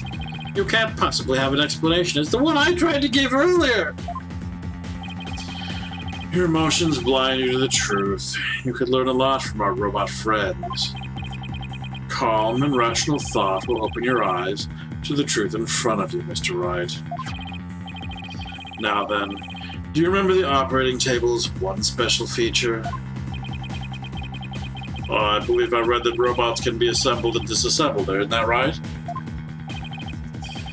That's right, and to the defendant, who was just a child at the time, the table was like a magic box that could make robots disappear in seconds. But in the end, my mom just put her on the operating table and fixed her in a flash. I was so impressed by what my mom did. I even asked her if she would put me on the table and fix me if I ever got hurt. It looked just like magic to me what she could do. You can't possibly be suggesting this young, sheltered girl had a difficult time distinguishing robots from people. But take a look at Podco's arm. It was Ms. Sykes who bandaged it up like that. She must have thought that machines heal in the same way that people do. What an adorable, naive mistake. It reminds me of my own grandchild. No way! I refuse to believe it.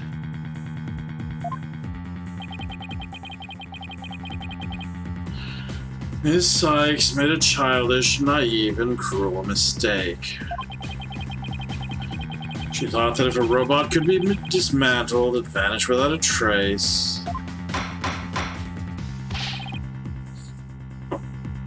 Prosecutor Edgeworth. If you're about to claim what I think you are...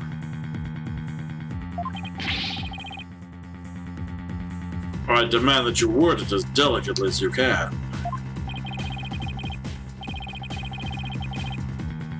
With all due respect, Your Honor, all I can do is present the truth as it stands. The reason the defendant moved the victim's body to the operating table...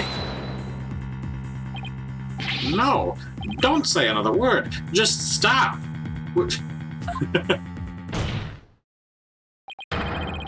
was to dismantle the evidence so that she could get away with her crime. No! That's the opposite direction we were supposed to go in! That can't be true.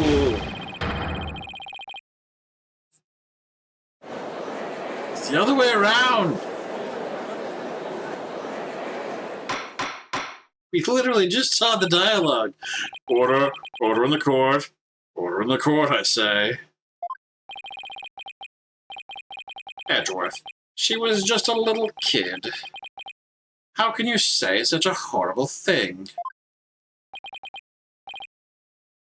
Horrible? Like I said, you're just as green as ever. I came here today as a prosecutor to seek only the truth. No more, no less. My theory is simply the result of a rational consideration of every possibility. Objection! But dismantling isn't the table's only function. It can make repairs as well. It's conceivable that Ms. Sykes moved her mother to the table in order to fix her. I suppose that could be another way of interpreting it. But dismantle or repair doesn't matter either way. What do you mean? After murdering her mother, Ms. Sykes may have come to her senses. Perhaps she did want to make it appear as if it had never happened. And that's why she tried to repair her mother. Yes, that's one possible explanation. Or, you know, she found the mother in that condition. Back, I know. But we mustn't forget the facts of this case. The victim was observed to fall down after being hugged by the defendant. Edgeworth, more like a Goonsworth. Goonsworth? No. No. The victim was observed to fall down after being hugged by the defendant. The body was moved per the defendant's command. These two facts that indicate the defendant's guilt, remain unchanged. This just can't be true. Mr. Wright, do you have any evidence to refute the prosecution's claim? Evidence. Right, let's see. I can't think of any. I'm afraid I don't have any evidence. Since becoming chief prosecutor, I've learned that the truth isn't always pretty. Now accept the truth, Mr. Wright. Your subordinate murdered your own mother.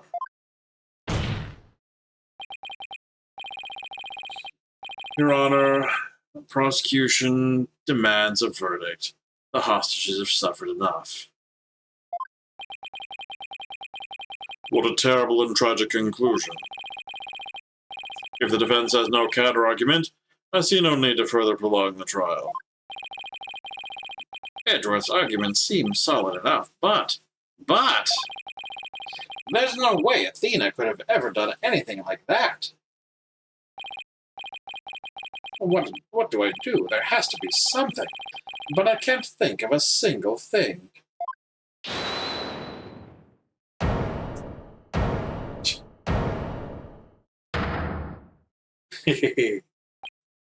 Well, Prosecutor Blackwell. This is quite the farce you're conducting here. I could die from laughter. Prosecutor Blackwell, what are you talking about? What I'm talking about is that your argument is based on an entirely false premise. Go on.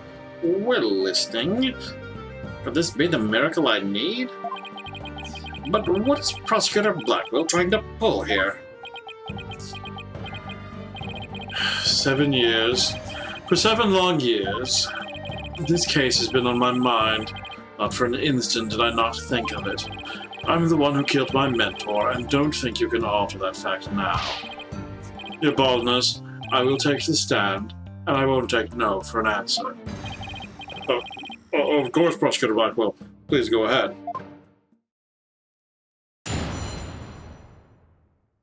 Witness testimony. 7 years ago, I went to the Cosmos Space Center with the intention of killing Dr. Sykes. But when I got to the robotics lab, I found Athena there instead. I would not be swayed from my purpose, so I waited for Dr. Sykes to return. And then I committed the act. Ah, how cathartic it was. Catharsis? But little Ponko here witnessed the victim falling. In other words... Objection! I don't need any of your other words, old man. I can guess what happened. Which would be... She fell means she fell. Merely that. A mother and child fooling around. Perhaps she tripped. Not that it matters. When I entered the lab, there was no trace of Dr. Sykes to be seen. There was no dead body either, of course, meaning she must have left the room. So, the murder occurred after the time period Podco described in her testimony. You should hardly take stock in the words of a wind-up toy. Objection! Then how do you explain the fact that the defendant had the robot move something? Athena was always tinkering with robots on the operating table to amuse herself. And she always had Ponko move the heavy ones for her. That day was no different. Ponko moved a heavy robot for Athena.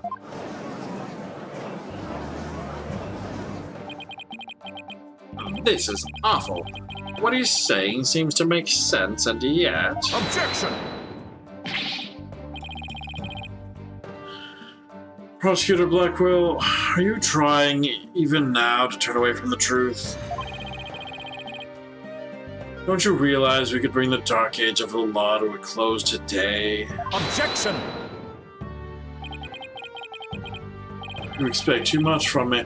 I'm just a murderer, beyond redemption.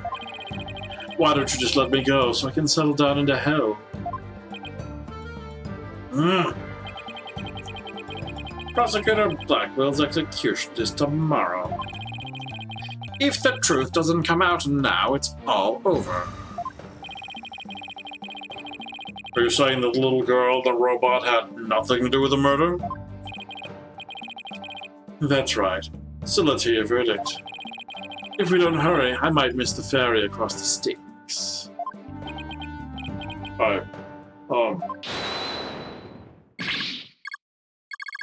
Don't you dare, Judge. Don't forget I have hostages over here. And, Simon, how long are you going to cover for her? Miss Blackwell. Forgive me, Aura. I never wanted you to do anything like this for me. But you agreed to this trial. If you have a counter-argument, then present your evidence. That's the rule of the courtroom. Isn't that right, Chief Prosecutor? Blackwell, you selfish... Well, to be frank, I don't like this, but it's my duty to make a decision.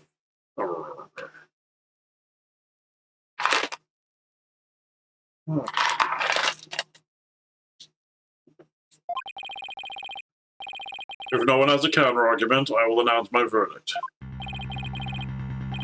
Is this really happening? Is it really going to end just like it did 7 years ago? I wanted to do it so bad. Even now, I want to fly out of here and go save it. No, I can't tell her. Hydrate, stretch, snack, combo. Oh no. Oh no. Oh no. Okay, well, let me go ahead and actually collect those items. What heck? Well, I need to refill my hydration. Ugh, like.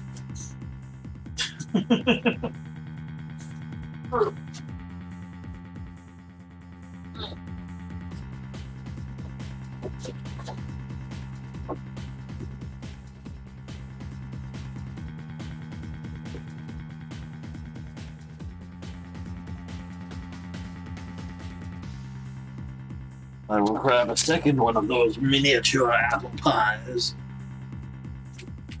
Like.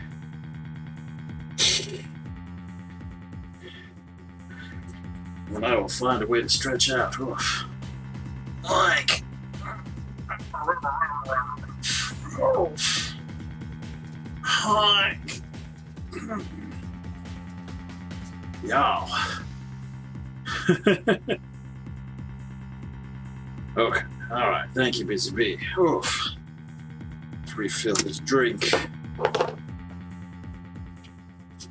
with the seltzery waters.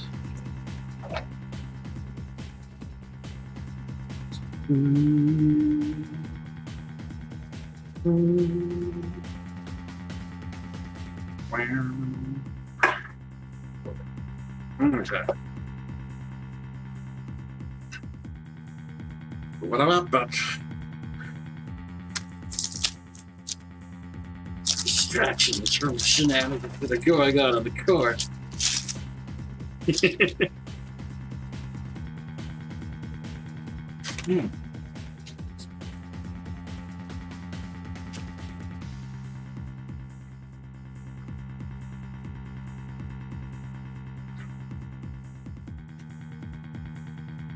Okay, back. No, I can't tell her. But how can I lie to Athena? If I can't prove Prosecutor Blackwell's innocence in this trial, I don't think Athena will ever forgive me.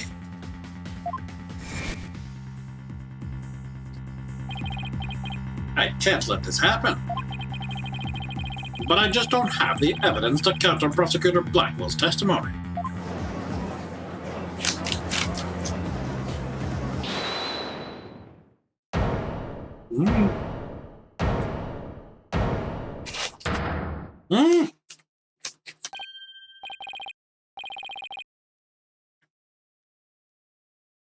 Athena, what are you feeling okay? I mean, it is kind of a thing that was not brought to notice, that she was being tried in absentia here, not actually being present. Which is a no-no. 1 second here. All right. Athena, what are you feeling okay? Tried in Tales of Events. What? I can hear it. I can hear the voice of his heart. He's hiding something. If he really is, I could sure use Athena's help here. Her power might be just a thing to get us through this. Objection! Sykes don't know. No need for you to chime in here. Just accept that you're innocent. Objection!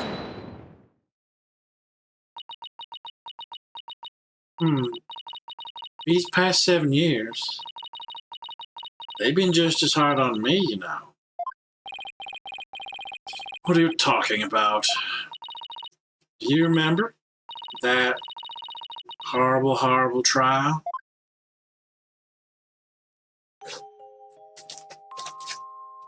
Please, you have to listen to me.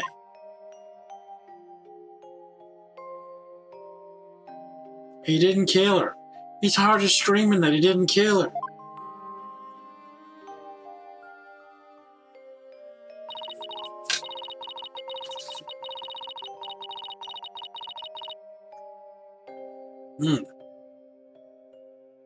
Even now, every time I stay in the courtroom, it comes back to haunt me.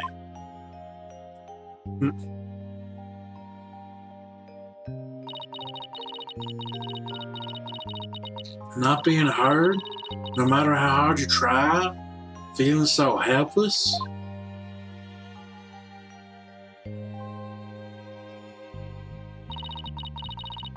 Caught in people's stares, so scared that it feels like your chest in a vise.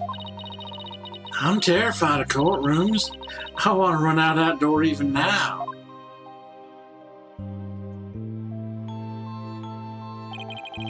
And yet you found a way to keep your fears at bay and became a lawyer. Thanks. That's because one day I came to realize that I had to fight. I couldn't give up. I exercised hard and I studied hard. I wanted to become the strongest lawyer I could be. This day's finally come. The day I've been looking forward to with all my heart. This is why I became a lawyer. This is why I studied psychology. It's all to save you from this false conviction. But, Ms. Sykes, do you realize what it would mean? You are the accused, after all. If you prove Prosecutor Blackwell innocent, then... The only thing that matters is the truth. It's my duty to find out what that truth is. Simon, please give me this chance. Chance to shake off this fear that's been with me for 7 years and to face the truth. Athena's being so brave, confronting her past like this. This might really be the last chance to save them both. Prosecutor Blackwell, please testify one more time about the incident 7 years ago.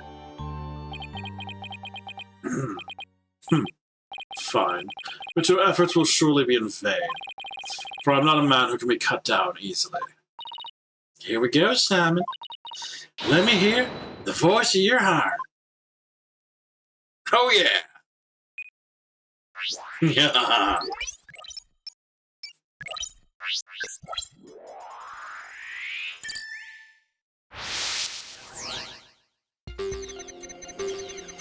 I went to the Cosmos Space Center with the intention of killing Dr. Sykes. Anger, okay. But when I got to the robotics lab, I found Athena there instead. Happy face? Question mark? I would not be swayed from my purpose, so I waited for Dr. Sykes to return. And then, I committed the act. Ah, how cathartic it was. Okay, so for catharsis, I can see happy for catharsis. I don't see happy for when I got to the robotics lab, I found Athena there instead. Got it! This feeling of happiness. Even though the person you were looking for wasn't there, you felt happy. Why is that? Simple. When I was looking for Athena and hadn't found her yet, I grew worried.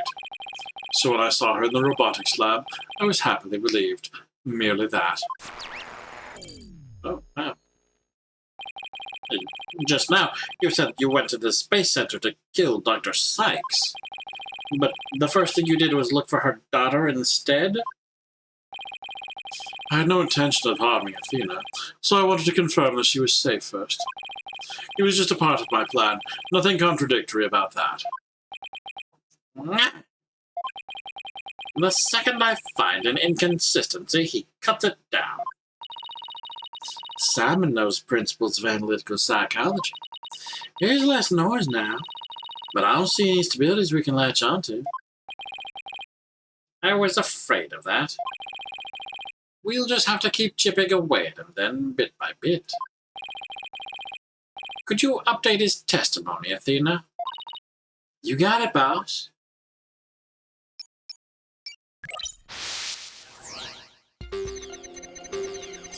I went to the Cosmos Space Center with the intention of killing Dr. Sykes. Info update. When I found Athena in the robotics lab, I was relieved. But I would not be swayed from my purpose, so I waited for Dr. Sykes to return. And when she did, I plunged the katana in. Now you're sad about it. That's interesting. Got it!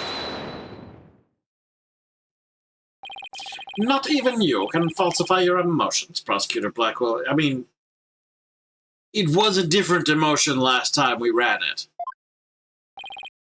What? When you said that you killed Dr. Sykes in your testimony, you felt sadness. Why would someone who had lain in wait to kill her be sad at her death? Such an obvious attack. Yes, I felt sadness, but it wasn't for her. I felt sorrow for Athena and her circumstances. Ah! He can't be talking about that, can he? I was just a convenient subject for our research. Dr. Sykes was so intent on her research, she forced her daughter to undergo experiments. My objective was to save Athena from an obsessive scientist who treated her own daughter like a research subject. What? I went to the psychology lab first. That's where I would usually find Athena playing. But that day was different. I heard someone crying in the robotics lab next door. Was Athena being subjected to yet another experiment? I thought as I went to see. Conveniently, Athena had cried herself to sleep, so all I had to do was wait and kill. So that's why he was relieved when he saw Athena. But is this story really true? I'm not sure how much to believe. Mr. Rye? How are you doing, Athena? Still hanging in there? I'm a lot stronger than I look, boss. Now, take a look at this. The noise level actually increased. Oh no. It went up. I've never seen it do that before. Prosecutor Blackwell is lying somewhere in his testimony. As a matter of fact, he's piling lie on top of lie and attempting to make his claim sound more believable. He's trying even harder to express his true feelings, and that's what's causing the noise. How in the world should I approach this? An evidence-based approach might work if I can find a contradiction. Otherwise, I should look for an inconsistency in his emotions. There are no flaws in my testimony, and his baldness is prepared to give me his verdict.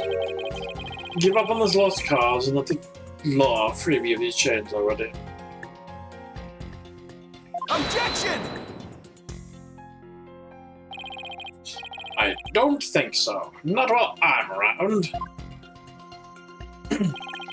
Now, contradictory testimony or inconsistent emotions. Which should I tackle first? Can I check the testimony?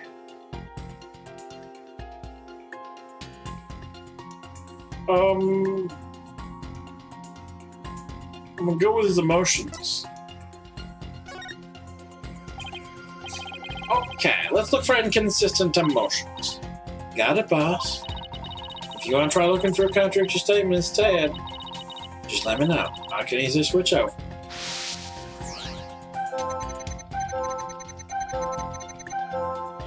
I heard crying from next door. Of course I was worried. Crying. Heck. Info update. I hurried over and opened the door to the robotics lab. Before I could lead Athena out of there, curse my luck, Dr. Sykes came in.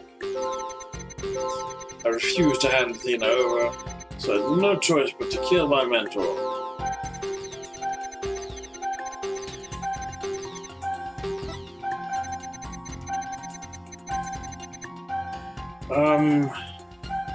Why is that surprising?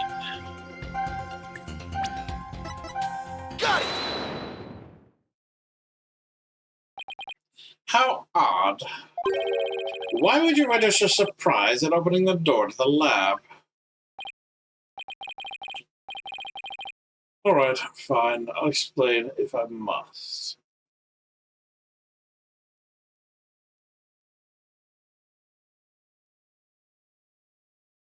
Heck, oh boy, we're fading out.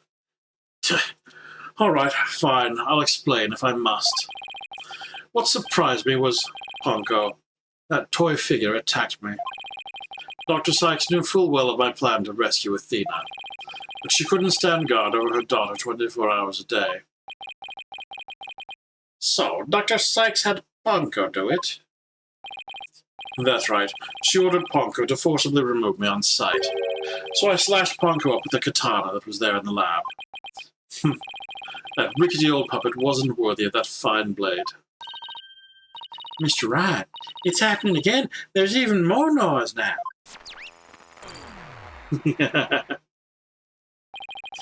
It's at 100% now. What's going on here? Whenever we find an opening, he covers it up with lies. We'll never get rid of noise of this, right? It's pretty hard to keep telling coherent lies like that.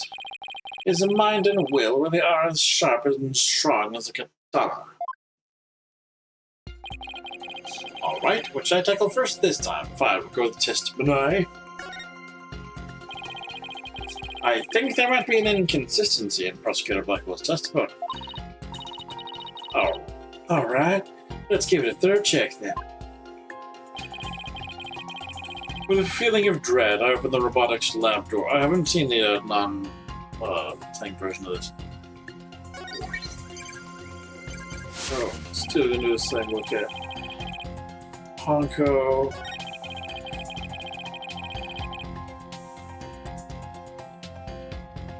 Oh, sorry. Actually read these things up. With a feeling of dread, I opened the robotics lab door. Just then, Ponko attacked me.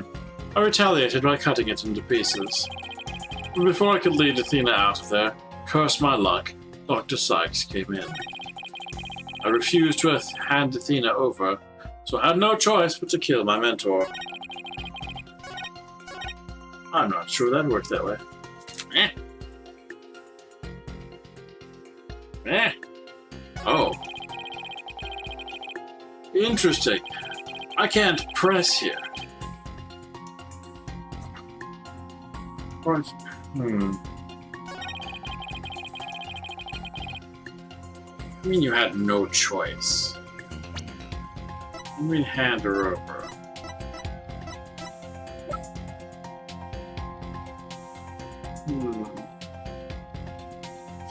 All right.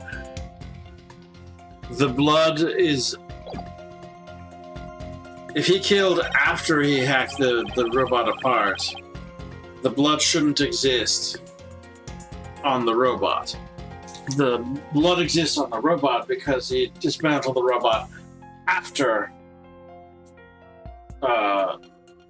Sykes was bloodied.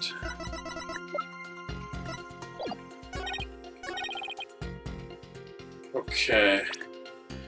I don't know how I can present that,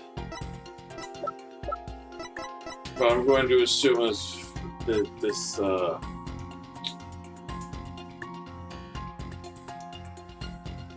yeah, so I'm gonna go with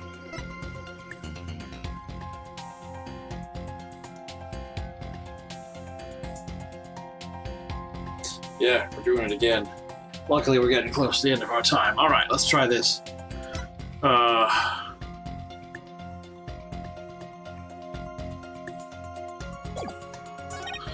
Well, which one of these can I...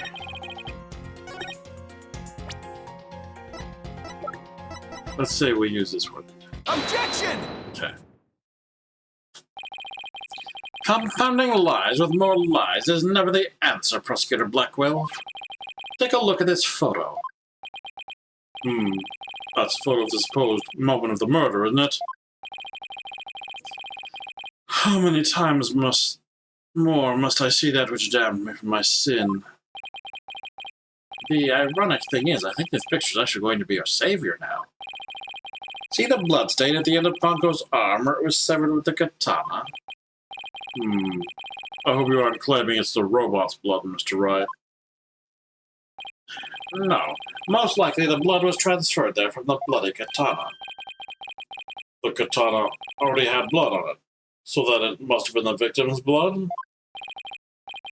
That's right, but if that's the case, we've found a glaring inconsistency.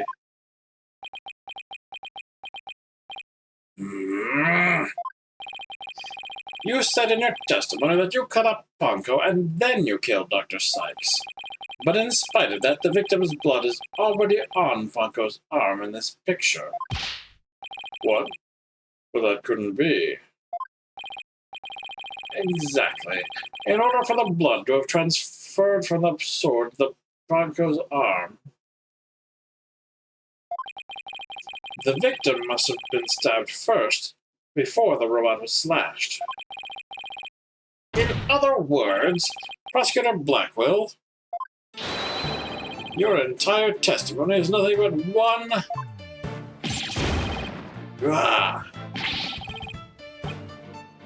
One what? One giant ball of lies. Tell the court the truth, Prosecutor Blackwell, now. You have no idea what you're doing. Oh, his voice. There's so much discord. I'm hearing not just one or two, but a bunch of rampaging emotions in here. It's hard to describe. It's like a violent whirlpool or something. Phoenix Wright, you will pay for this. Never have I been forced to reveal so much, but the rest I'll take to my grave. Prosecutor Blackwell, you are on the witness stand. You are obligated to tell the truth. Isn't that the rule of a courtroom? All these complex emotions, they seem to be flowing from one source. I think whatever he really saw that day is what caused these feelings.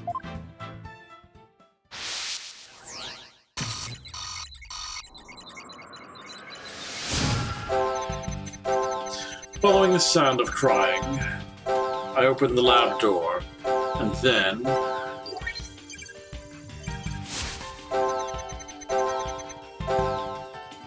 I saw it. That terrible scene. But before I could lead Athena out of there, curse my luck, Dr. Sykes came in. I had no choice but to kill my mentor. Okay, these are cruel.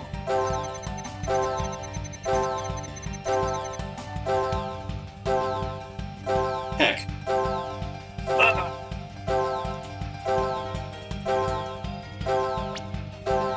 Oh, so I start probing things, okay. Following a sound of crying, opened the lab door, and then... saw that terrible scene. Very quickly Athena out of there.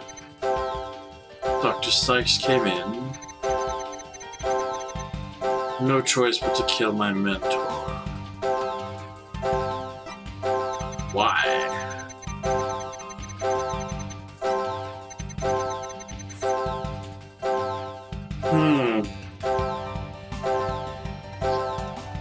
Well, why is this a terrible scene? You want to tell me why it's a terrible scene? What's causing strong emotions? Ponko? No? The root cause of all these emotions is this. I'm actually not getting a particularly big reading there, Mr. Wright. Guess that's not it, then.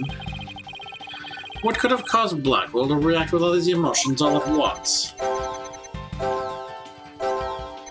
You call it a terrible scene. It's a terrible scene. Nothing is terrible here except the thing that is not in this chair that we're not seeing. You're not showing it to us. Yes? The root cause of all these emotions is this. Or not. Okay, fine.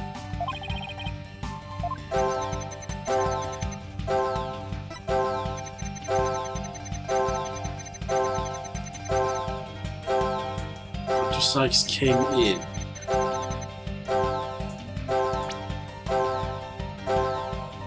Sykes, Blackwell.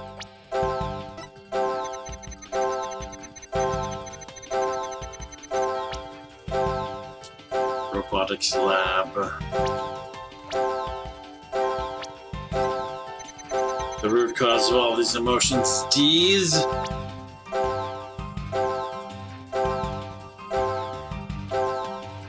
I mean, Athena. Well, something is causing strong emotions.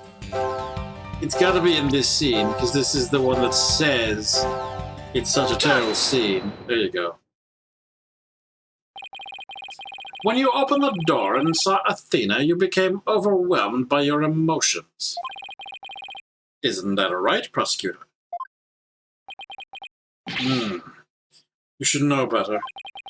And though it's pathetic, I admit I'm terrified to speak of it. Prosecutor Blackwell, Miss Sykes is innocent. I will always believe that with all my heart. Now, can't you find it within yourself to believe in me, too? Athena's innocent, huh? Can you honestly say you believe that to be true? Right, Dono? I give you my word. Now tell me what you really saw when you opened that door. Curse you, Phoenix Wright.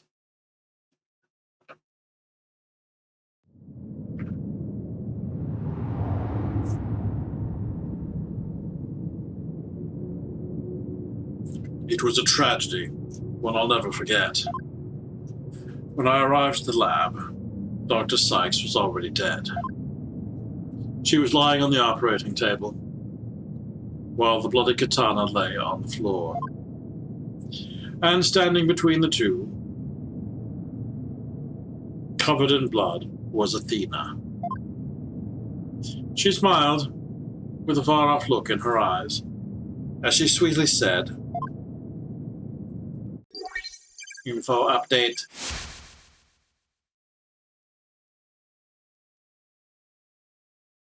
Eek.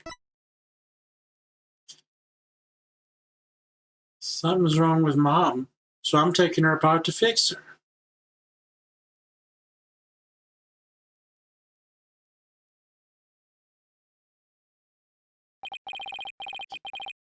That's what I saw, and now you have it.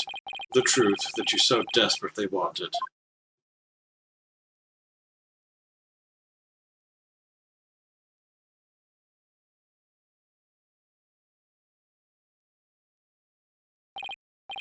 No. Prosecutor Blackwell finally tells the truth, and this is what it is? It's beyond devastating. Tried to take my mother apart? No!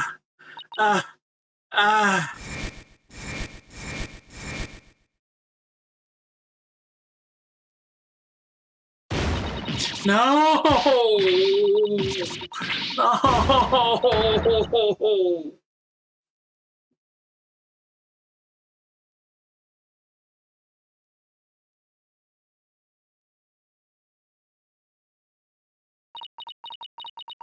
So it was me.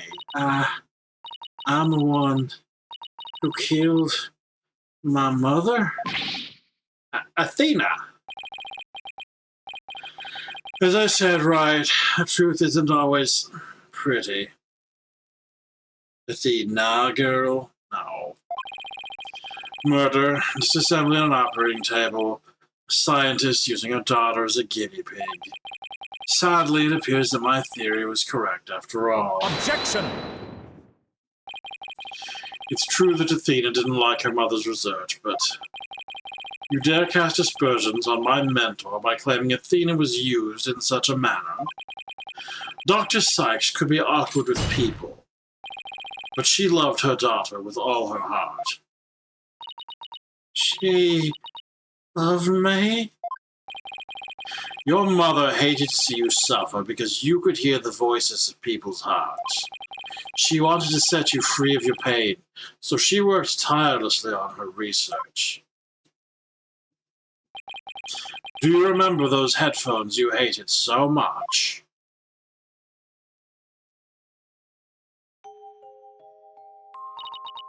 Yes, my head hurt every time I wore them. No, Athena, it's just the opposite. They emitted sound waves to nullify emotional input from the voices of people around you. Your power was much stronger then than it is now, and those headphones were what enabled you to carry on with everyday life. No, that can't be true. And why would I have done something like that? Somebody who loved me so much. Her love for you is real. That I can guarantee. That's why I knew that what happened had to be some kind of mistake. I couldn't let you be punished for it. So you took the blame yourself. You and your mentor are more alike than you know. Honko was a witness, so I put it in the case, held Athena close, and vacated the lab. I threw Ponko away in the boarding lounge trash chute. The trash chute makes an appearance! And I hid the case on the Space Center grounds. It would seem that we now have all of the facts of this case. We don't. No, not yet. It can't end like this. Objection! Do not disgrace yourself, Mr. Wright. The truth has been revealed. Are you the type of man to turn your back to things that disagree with you? I'm not... But this... I can't give up now. I have to say something. Anything, even if it's a bluff. I've always managed to pull through that way in the past. I have to make it work. The defense is prepared to present evidence. Mr. Wright? Yes, Athena. It's okay. You can stop now. I don't want you or anyone else to suffer any longer for my sake. Athena, what are you saying? I killed my mother. Well, that's the truth. It's just like Prosecutor Edgeworth said. We have to face it, no matter how much it hurts.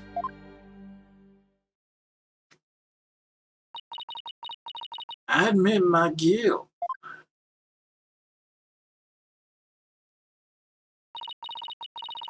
But could I please be granted just one chance to tell everyone what I recall?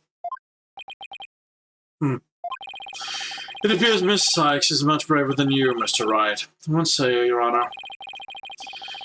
In light of her courage, will the court give Miss Sykes this opportunity to confess? Very well. Then if you would, please, take the stand, Miss Sykes.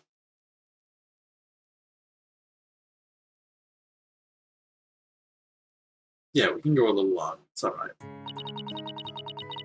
Thank you for letting me do this, Prosecutor Edgeworth. And thank you, Mr. Wright and Prosecutor Blackwell, for letting the truth be known. How we can finally move forward and everyone's suffering can come to an end. Athena? Prosecutor Blackwell will be cleared and the Dark Age of the Law can come to an end. Yes, admit your guilt, bring everything to its conclusion. Well, I killed my mother. My memory's still a little hazy, but there's no question I remember it. I remember the weight of the weapon in my hands and the feeling of it stabbing in deep. I remember the warmth of her blood as it flowed down the handle onto my fingers. Your Honor, please find me guilty. I dare say these are all memories that no one but the murderer would have. Okay, so this is why I said what's the stuff is because the blood did not go. It specifically was found only on the blade. That's the original. That's why we think we're pointing back to here, because blood can flow down that. While this has one of those guards that prevents things from flowing, or whatever. I dare say these are all memories that no one but the murderer would have. I see. Thank you for your confession. I believe this trial has gone on long enough. But, before we conclude, does anyone have a counter-argument? Yeah. Hello? Objection!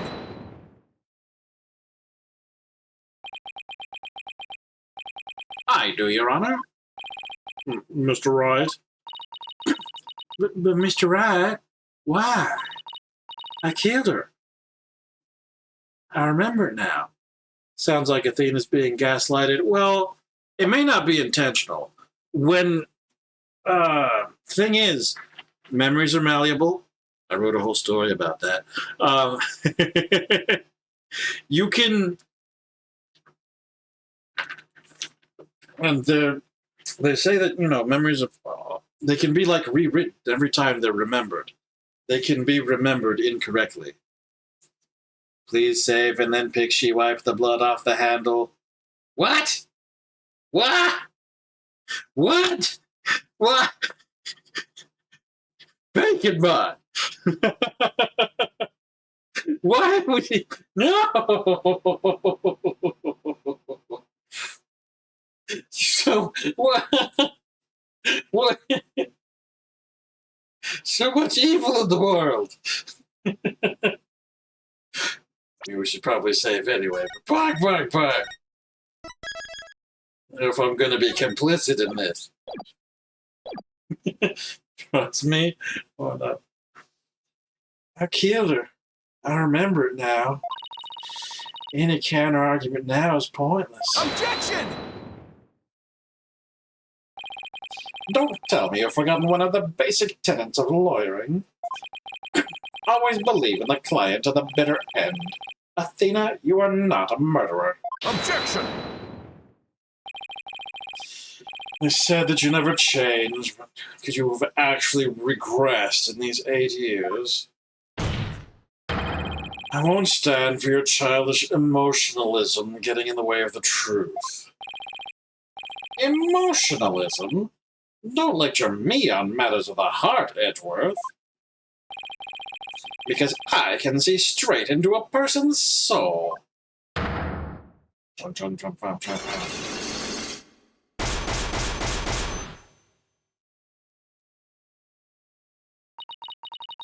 I did a little research. I looked into those special psyche locks you mentioned, Mr. Nick. Athena isn't trying to keep anything from you on purpose. For some reason, part of her heart and her memories are sealed off, even from herself.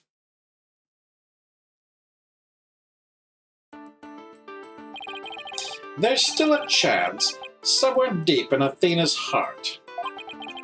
There might still be a memory that not even she knows about yet. It might be like looking for a grain of sand somewhere in the cosmos, but still, that memory might contain a new fact that could prove her innocence. I hope for everyone's sake that you're not just bluffing, Mr. Wright. Now then, is there or is there not a problem with Miss Sykes' confession? My memory is still a little hazy, but there's no question I remember it. I remember the weight of the weapon in my hands, and the feeling of it stabbing in deep. I remember the warmth of her blood as it flowed down the handle onto my fingers, which absolutely did not do. Shenanigans.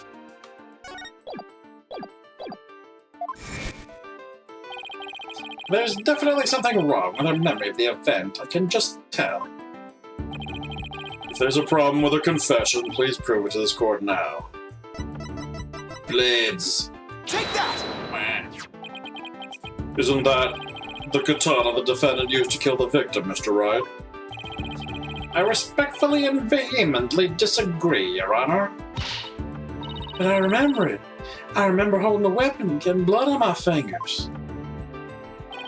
Well, that's exactly my point. If blood really did get on your fingers while you were holding it, there should be blood on the handle. But please focus on the handle of this sword. There's not a trace of blood on it. And therefore, this is clearly a contradiction of the facts. You're right. Oh my. Objection! The defendant must have simply confused a portion of her memories. She mentioned it was hazy to begin with, and we can't mull over every minor detail. Objection! But she also said there's no question I remember it, a fact we can't ignore. In that case, why don't you explain what this contradiction with her memories means? Gladly. Just give me a sec to think of something. Okay, fine, we'll do these shenanigans. This will be the spots. I don't know. I don't even have to. I want to say that Athena didn't stab anyone. But she said it herself that she remembers the feeling of committing the act. Think, Phoenix, think. What could the contradiction with Athena's memories mean? The blood was wiped off the weapon. The blood was wiped off the handle. Uh-oh. I got the treatment. I shouldn't have to explain the implications of your own argument to you, right? But all your claims suggest is that Mrs. Sykes wiped the blood off herself after the fact. I knew that. I know that bluffing your way through things is your calling card. But your credibility phoned just now and told me to tell you to put a sock in it.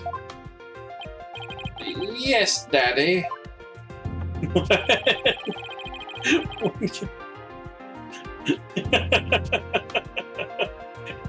Yes, Daddy. The defendant used a different weapon. Miss Sykes said that blood flowed down the handle, but the katana's handle is spotless. So, doesn't it follow that the defendant must have used a weapon other than the katana? What are you up to this time? This is it. This time I found just the thing to end Athena's nightmare for good. Just likes taking care of me, okay? The weapon that took Dr. Sykes' life was the katana. That much is for sure. So if I can show a possibility that Athena didn't use the katana, it could help me prove her innocent. A different weapon, you say? What weapon would that be exactly? Right. Of course he would ask that. I can see you're floundering, Mr. Wright. Did you speak without thinking again, as always? No, it's the little knife in the kit. How does he do that? But I can't back down. Not here, not now. Oh no, the clip. That's right, I did, because it's so obvious it doesn't require any thought. What did you say? Okay, so maybe that was an exaggeration, but there has to be something. Was there some other bladed weapon in the robotics lab that day?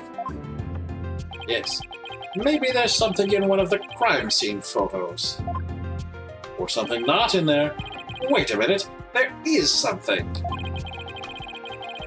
Just one reason why Dual Destinies is your favorite Ace Attorney game. There is a high probability that that was in the lab. I don't have that particular weapon here in evidence right now, but I do have a piece of evidence just like it. Other than the katana, this is another blade that may have been at the crime scene. Take that! But that's a murder weapon in the Clay Terran case. Yes, this is the knife that took Mr. Terran's life. But there must have been a knife just like this at the scene 7 years ago as well. Toolkits containing utility knives like this one are issued to Space Center employees. And the robotics lab especially would naturally have one of these around. Objection! Knife investigation skills? But besides a katana, no other bladed weapon was found at the site. It was in the investigation report. No. Objection! Of course I do that. Once you told me, just now. Here's something else you already knew. There was a toolkit at the scene, but it didn't contain any blades. Here's a photo of its contents. Okay, so you mean the blade was removed? Yeah? Yeah? Oh. Oh. You're right, I don't see any kind of bladed tool. Okay, it's normally would have the, would spell out the logo, but it's not lined up. Now I have to know what they would look like if they were lined up the correct way. Which would be the, I'm not going to do this in my head. Okay, I don't see any kind of bladed tool. Fine, but isn't there something odd about the design on these handles? Oh no, I have to think about it! Therefore, there was no other bladed weapon in the room. Objection! I disagree. This toolkit contained a knife. What proof do you have of that? Oh yeah, we already know the, it's the Galaxy logo is part of the kit. But you're not going to let me look at the kit closer. Point is, Galaxy logo is part of the kit. Or whatever. And what proof do you have of that? Don't tell me your eye for art is failing you too, Mr. Edgeworth. You are the last person in the world who should be criticizing my aesthetic sense. No, you're simply watching out for your ocular health. Please proceed, Mr. Wright. Notice that the handles of each of these tools has a sort of design on them. Ah, I see that they do. But what significance does that have? It's clear that one of the tools is missing from this kit. If we rearrange the tools into a specific pattern, we might be able to tell which part of the overall design is missing. Is that the theory your pitiful sense of aesthetics helped you come up with? Edgeworth? Just let it go, man. Show the court, then, if you would, a pattern or design we see if we were to rearrange the tools. So there's the logo. Is there an easier way to see the logo? Can I show this as the logo? Exactly how does it want me to demonstrate the logo, the logosity of the logo?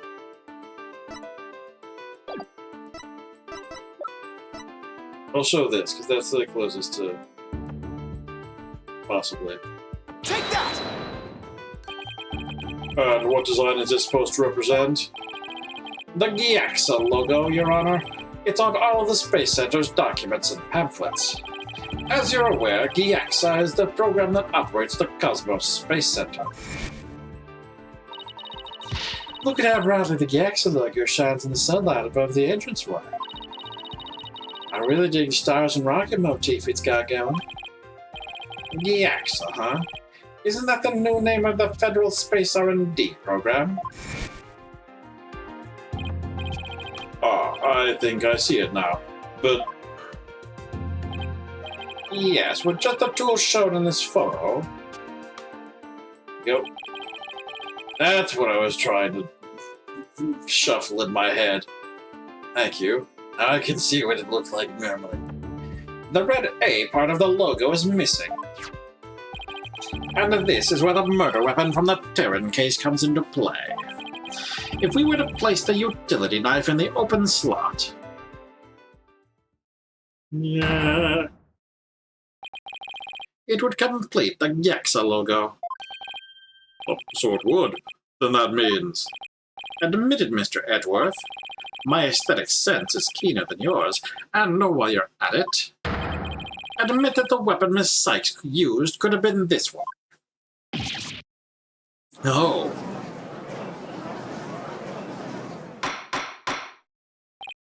Order? Order in the court? GIAXA? No. No. No. Ms. Sykes confessed to having a memory of stabbing the victim.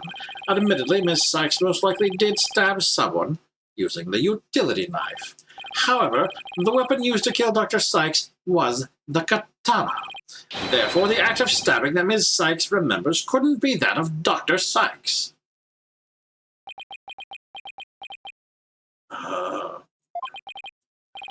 Very well. Suppose for a minute that Ms. Sykes did use the utility knife. Tell me, how does that change anything?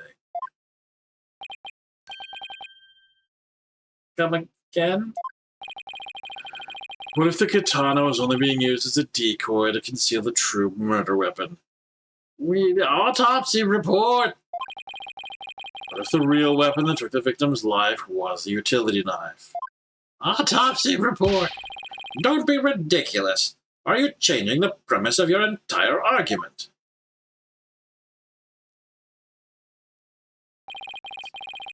I'm merely offering a hypothetical situation derived from your logic. Miss Sykes could have put blood on the katana to make it look like the murder weapon, and then conceal the knife on her personage until Blackwell carried her away. That does clear up the contradiction between Miss Sykes' memories and the evidence. If, in fact, the murder weapon is a utility knife, then fate has dealt you a cruel hand. You've just proven the knife's existence to the rest of us with your own logic. Objection! The prosecution is attempting to lead the court. You're the one attempting to lead the court, Mr. Wright, by forcing us to forget the facts of this case. I remind you that there were only 2 people in the lab at the time of the murder. No, you. And that the defendant herself recalls stabbing someone with her own hands? No. It matters not whether the murder weapon was a katana or a utility knife, as long as we know that the victim and the defendant were the only ones there.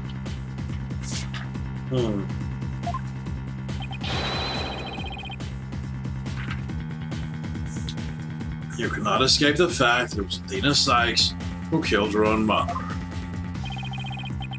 I don't believe it. Why? Why does this keep happening? Every time I find a contradiction, it vanishes and the suspicion keeps coming back. It's almost as if... Now you're finally starting to get it. The contradictions keep vanishing because the charge is true. And the suspicion keeps coming back to the defendant because that's where it belongs. Phoenix Wright, will you open your eyes and accept the truth? Hmm.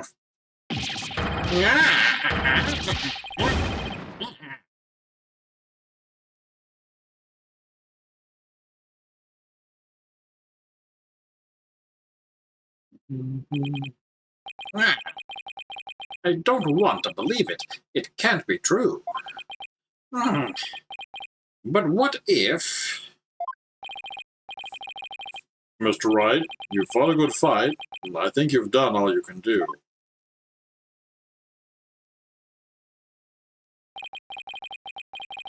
Is giving up really the only option?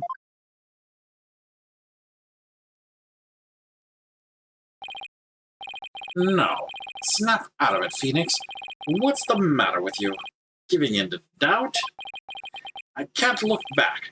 Forward is the only way to go. No, Your Honor, not yet. It isn't over yet. What if the Sigma is really the one who paid the Phantom tax from Ohio all along? Nana? Nana? Nani? It isn't over yet. Right. I can't lose sight of what's important. I believe in Athena, and I'll always believe in her, till the very end. A defense lawyer never gives up on his client. I have to pick myself up and stand firm. Make that brain of yours work, Phoenix. If I don't see a way, I'll just have to go back and look for one. Time to rethink this case thoroughly. Zoom! Alright. I can see the fact that Athena must have stabbed someone with a utility knife. Like, accidentally, when hugging her mother and her mother fell down. The mother didn't necessarily die at this point. Anyway. This must have been what Panko witnessed as Athena's hug. But Prosecutor Blackwell didn't see the knife at the scene. This means that someone else, or that someone must have removed it from the lab before he arrived. Who could have taken the utility knife from the lab? I mean, Metis was still alive. Athena could have also... They all could have taken it!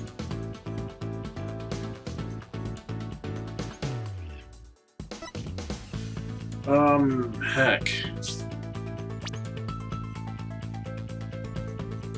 But, I guess if Metis is, like, still here, then it could have been Athena. But that's not good. That doesn't help our case.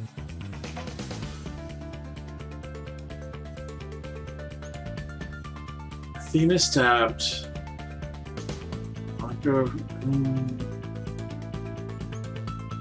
Before Blackwell appeared, when there was already...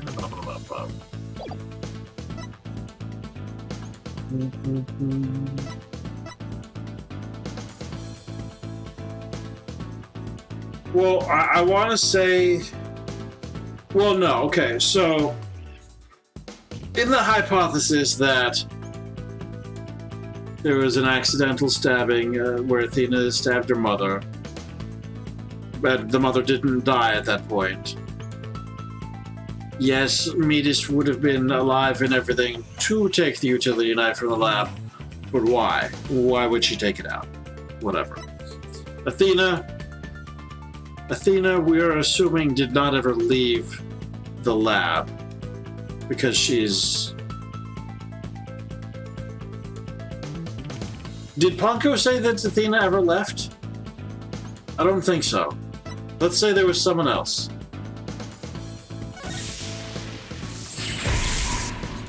third person was at the scene. If I trust in Athena, then I have to conclude there was a third person at the scene. But according to Punko's testimony, Athena and her mother were the only two there. So then how did this third person manage to escape Punko's detection? I know. This person must have fooled Punko's facial recognition feature by covering Punko's face. Their own face. The victim's face. Hold on. I mean, I guess their own face. I mean, this is obvious, but the thing is, the obviosity of it makes you question: is it really a trick? But the thing is, the faces that Ponko recognized were Metis and Athena, so those faces could not have been covered. But wait a minute, Ponko has a heartbeat detection system too. Even if they covered their own face, Ponko would still detected their presence. But she wouldn't have been able to tell who they were. Wait, that's it. The culprit could have covered their face and posed as which person to avoid detection. Okay. Oh, yeah, they posed as Metis. And that's why why her jacket was on the ground instead of where it's supposed to be. And also why they got stabbed, I guess? Person posed as the victim. If the culprit posed as the victim, that would explain why Ponko thought only she and Athena were there. So we're also saying in this case that Athena stabbed the third person. All they had to do was take advantage of Ponko's basic recognition features. The culprit used this in order to pose as the victim, her jacket. Yeah, we know about that. The culprit could have posed as the victim by wearing a jacket with the ID tag on it, but that still leaves the heartbeat detection system. How did the culprit get around that? It wouldn't have worked if Ponko could detect the real Dr. Sykes' heartbeat too. So does that mean that the real Dr. Sykes was already dead by that time? If that's the case, then who did Athena stab? The real culprit? The defendant, yeah.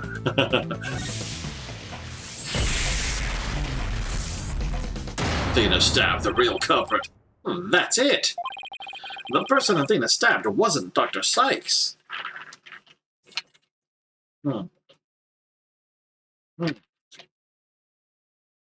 She stabbed the Rizzler? No. It was the person who murdered her and then pretended to be her. The real culprit.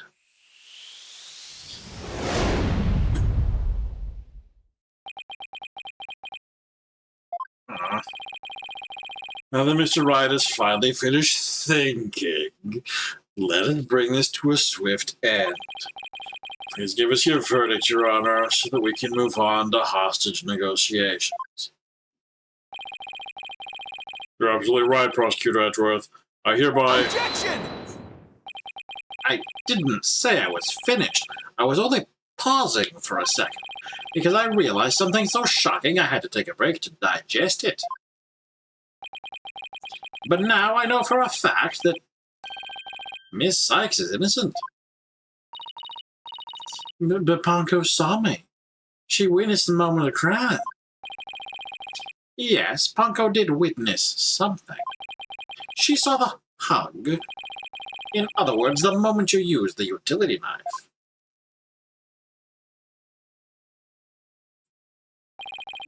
But the person you stabbed wasn't your mother. What are you saying, Mr. Wright? The answer is simple. The person Miss Sykes stabbed was a third person posing as Dr. Sykes. What? Objection! You really expect us to swallow that, Mr. Wright? According to the robot's statements, there was no third person there. But Do you really think I wouldn't see through your ludicrous grab for time? Objection! After all we've been through, Mr. Edgeworth, I'm disappointed. Don't you know by now that this smile of mine means I have absolute confidence? You make that pose all the time, regardless of the facts. Flunko's strange malfunction. Mr. Terran, you look pale. Shall I help you to the sick bay? Mr. Terran? But that's Apollo you're talking to. Oh, this hunk of junk here is mistaking Apollo for Clay. Maybe Apollo is possessed by Clay's ghost or wearing his jacket. That was another case of mistaken identity caused by a jacket ID tag. All because Klonko couldn't read Apollo's facial features due to that eye patch. Eye patch. Eye patch. Oh, his eye patch. I'm like, Klonko didn't have an eye patch. Like Mr. Edwards said, a mask could nullify the robot's facial recognition. And then, all that person would have to do is wear a jacket with the victim's ID tag that poses her. Objection! All the ridiculous theories. What good would a silly disguise like that do? Well, it needn't be a disguise. She's wearing this mask all the time. It's what she normally looks like. What good would a silly disguise like that do? Have you forgotten the robot also has a heartbeat detection system? If there was a third person in the scene, the robot would have detected them. I'm sorry, Mr. Edgeworth, but that doesn't count for much, I'm afraid. Because by that time, Dr. Sykes' heart had already stopped beating. What? So does that mean? Yes, Your Honor. The person Miss Sykes stabbed. This third person who was posing as Dr. Sykes is her mother's real killer. But that's... impossible.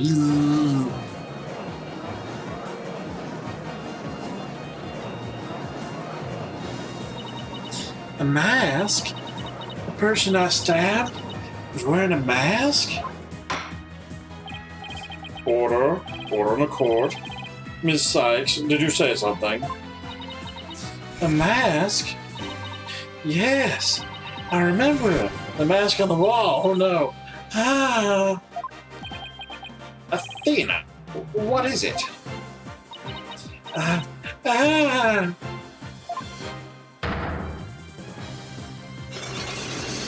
So that makes fun kinds of sense. I remember a man with a mask. How could it... What did it do to my mother? Yeah, so this... Heck. This robotics lab contained all the tools for both the mask and the katana for killing the bark. What did it do to my mother? My head. Miss Sykes, are you alright? Where's the lawyer's pin? No!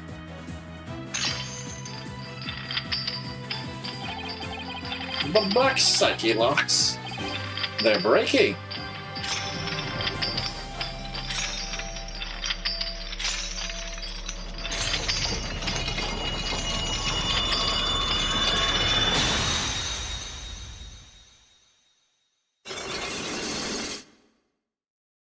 Oh no. It's all coming back to me. Everything that happened the day my mother was murdered.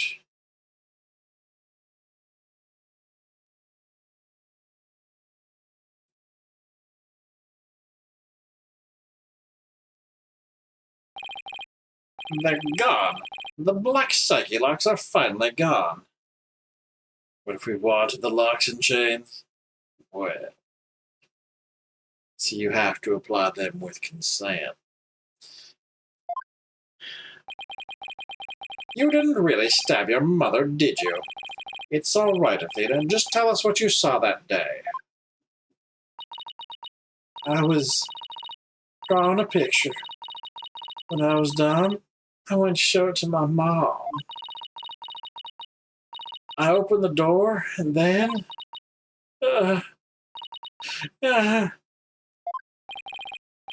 It's all right. I'm right here. You're safe, Athena. She was on the floor by the workbench with the katana sticking out of her. There was a handkerchief over her face. I knew it was her by her clothes. And there was a man there. A man? Quiet, Your Honor. Go on, Athena. He tried to attack me. In a panic, I grabbed a knife that was there and... he dodged at first, so I only got his clothes, but I tried again. And this time you got him, didn't you? Okay, so this is how the jacket was torn. I did. I remember clearly now. The knife went into the back of his hand. Then he kicked me, and I passed out. Utility life updated in the court record. The murder weapon used on Terran. Athena also used one of these to stab the Phantom's hand during the incident 7 years ago. When I came to, my mom wasn't moving. I had to do something. I had to fix her. I thought. So I asked Ponko to move her to the operating table.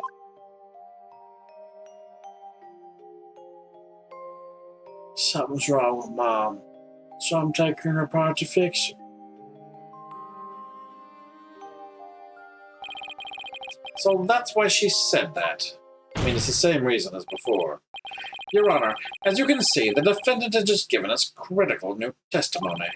A man was there before Miss Sykes arrived. A man who covered the victim's face and put on the victim's jacket. This man is the real culprit. Miss Sykes, do you have any idea who this man was? No, I'm afraid I don't. A few moments ago, Miss Sykes mentioned a mask. Athena, can you tell us anything else about that? Yes, the mask. He was my mom's Japanese theater mask. I think he was the one hanging on the wall of the lab. Oh, this mask hanging here on the wall. It was kind of spooky, that mask. My mom used to tell me that a gnome mask even has the power to turn an ordinary human being into a phantom. A phantom? That's the key word that Simon was talking about. It would seem that a new suspect has emerged, and that means that all suspicion against Miss Sykes is... It's not done yet. You see, this is precisely why I can't trust the court system. Athena Sykes is the murderer. I won't accept any other verdict. Miss Blackwell, this is not good. A new suspect. Where's the proof this person ever existed? Well, you could probably do a test on the mask. Who says it was all just a dream in the little princess's groggy little head?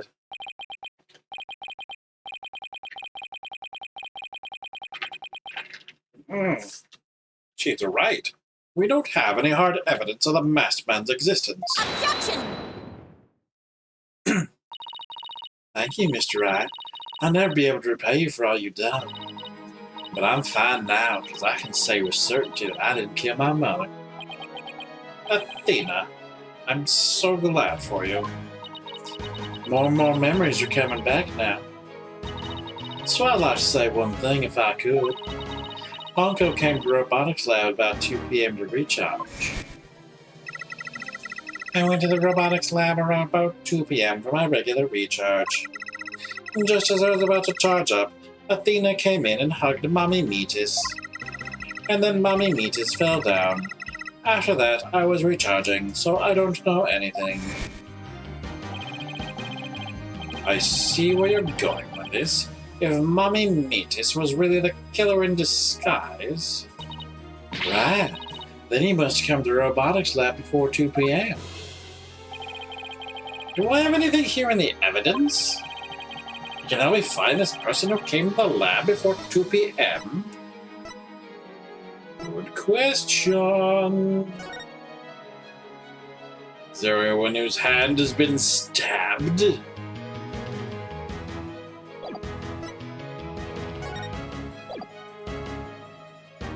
I only want to pass through at the time of the crime.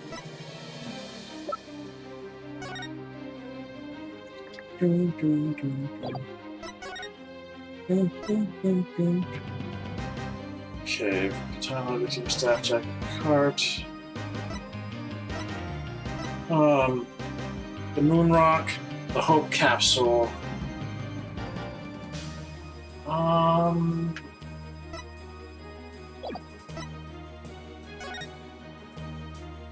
of death between 1 and 3. And we're saying closer to 1. The moon rock.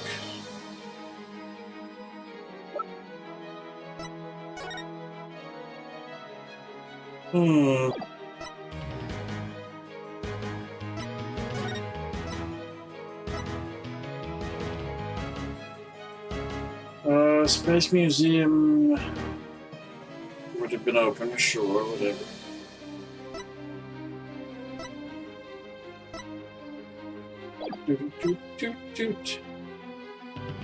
Hope capsule, was that the crime scene?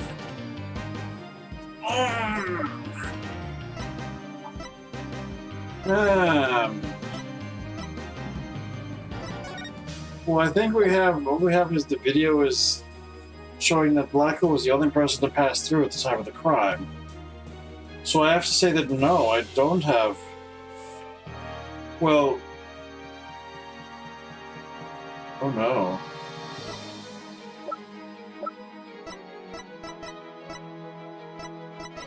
Oh no. Do we still have... Oh no.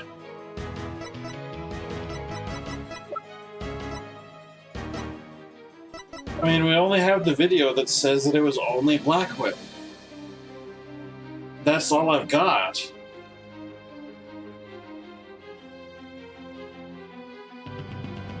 Mark?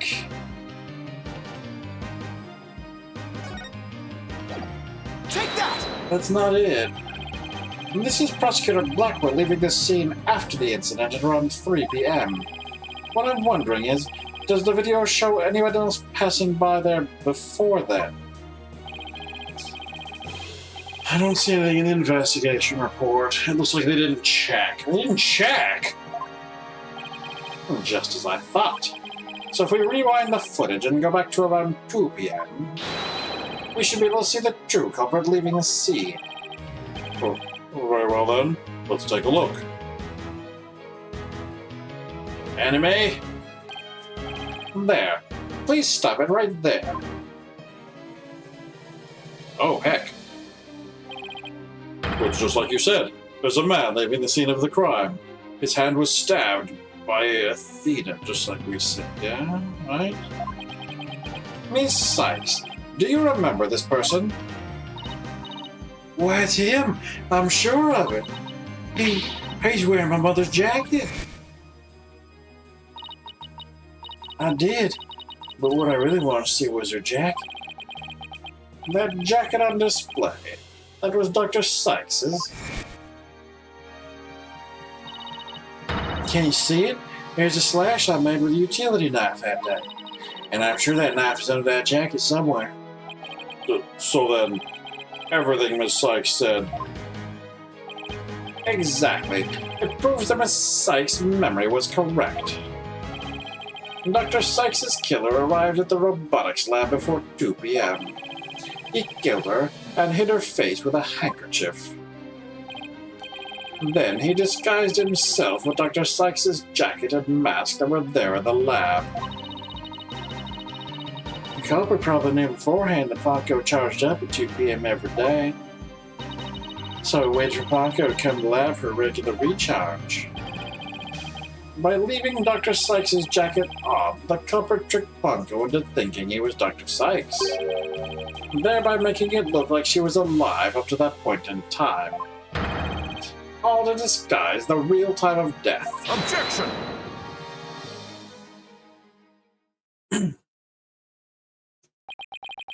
It's a nice theory, Mr. Wright, but I'm afraid that it's just not possible. What?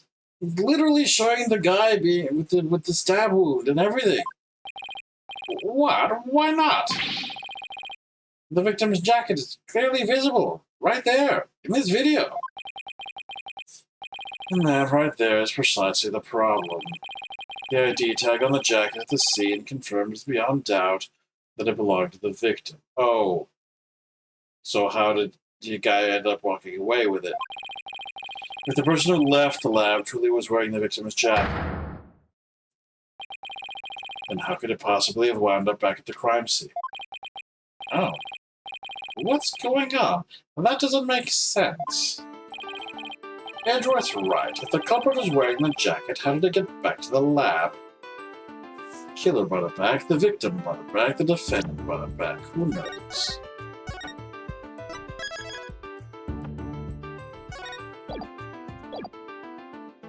Okay, I do not believe that the killer returned to the scene of the crime, especially not to deposit a jacket. The victim brought it back. That would not make a lot of sense. The defendant brought it back. The defendant, in this case, being Athena. Did what? Actually, hold on, what?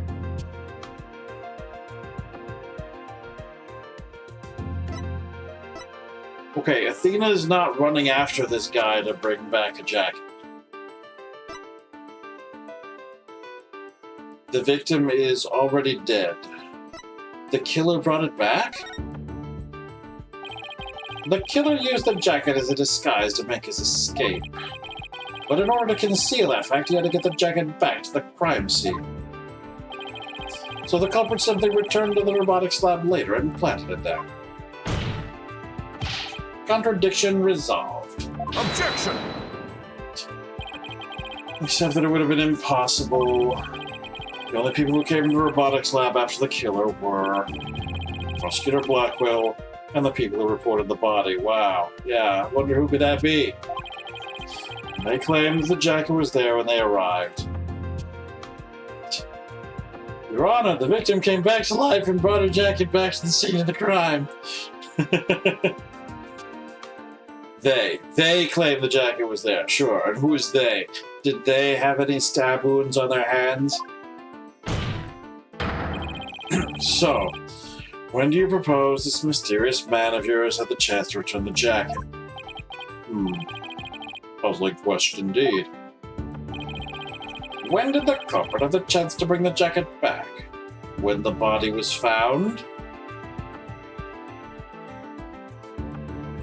Far too lacking in riz to have skippity distant back.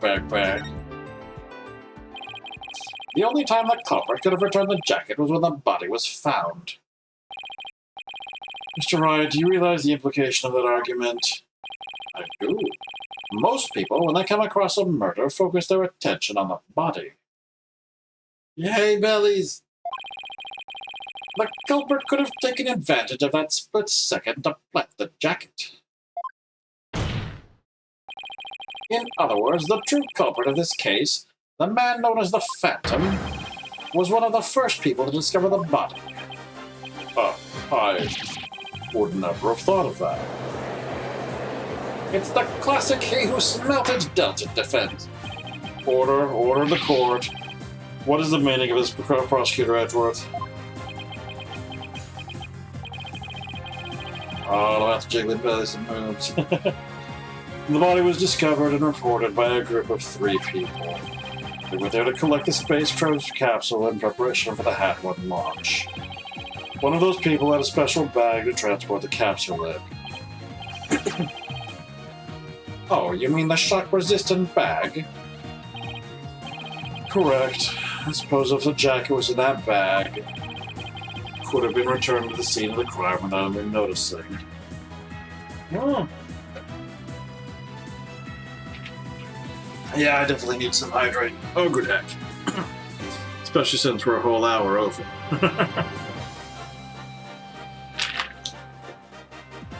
But we must get to the bottom of this case tonight for some reason. And hope that more large animated belly emotes are posted, because why not? Thank you, Busy Bee. I'll see to it that you get the reports on those 3 people.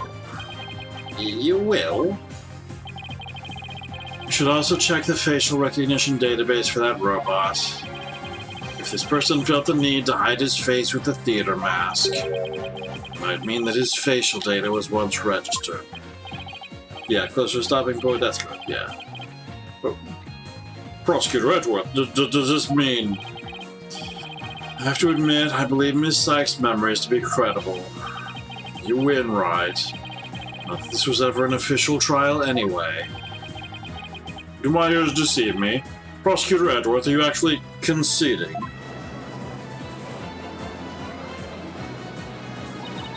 Miles Edgeworth wants you to keep edging. Is it true, boss? Does this mean, I can't believe it. It's over. I won. Again, not a real trial. I proved that both Athena and Prosecutor Blackwell are innocent. Of 7 years ago, not today. Not the recent one. Your Honor, I see no need to further prolong this trial. Hold on, Mr. Wright. Have you forgotten who's in charge of this trial? That's right. I'm the one who's supposed to say it. I see no need to further... No. This is Aura's farce. Not you either, Your Honor. Now, silence.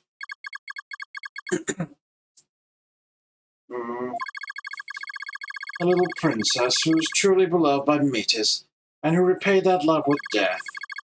All these years, hating Athena was the only thing that's kept me going. But what do I do now? Can anybody tell me? How am I supposed to go on? Miss Blackwell? How unlike you, Aura. Metis was deeply passionate about her work, and she chose you as a partner. Isn't that... Shut up, Simon. You know exactly how I felt about her. Her respect as a co-worker wasn't all that I wanted. Then what did you want from her? Did you really just go there, Your Honor? Aura, there's something I wanted to say, if you will lend me an ear. I have in my possession a lead on who Metis' murderer is. You do? Right, Donna. You asked me about the identity of the Phantom of 7 years past. Oh, that's right. The Phantom. The person Blackwell has been looking for, even from behind bars. 7 years ago, somebody hatched a plan to sabotage the Hat 1 rocket. The spy. But he was no ordinary spy. We knew naught about him, his background, appearance. We came to refer to him as the Phantom. At the time, I was working with the police to hunt him down. And then, one day, a miracle occurred, and I obtained the lead on him. Oh, how exciting. What was the lead? A recording of the Phantom's voice, but the quality was too poor for proper voice analysis. Yet, I had hope. Aura's co-worker was a scientist who could analyze human emotions. Spoopy theme. Wow. So I asked her to evaluate the recording using analytical psychology. And that scientist was Albert Einstein, Dr. Sykes. Yes, the spy's greatest fear is to have his true identity discovered. In addition to Hat 1, Dr. Sykes' results and the recording were surely among his targets. But his search of the Space Center bore no fruit, so he must have started to panic. He couldn't find them, but where could they have been? Who's to say?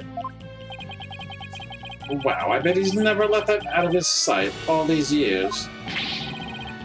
How in the world did you smuggle him into prison? Oh, I have my ways.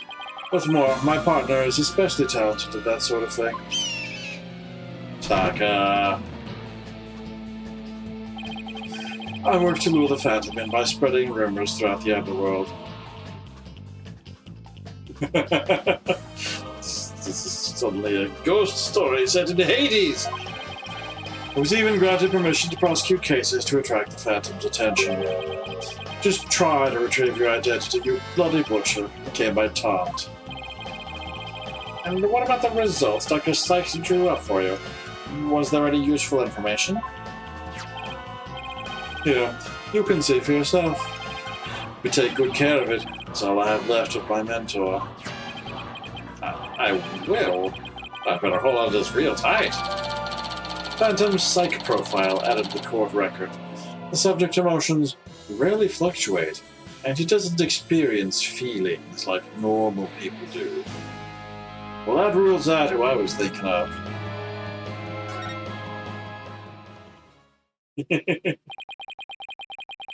Psychological profile. Classified.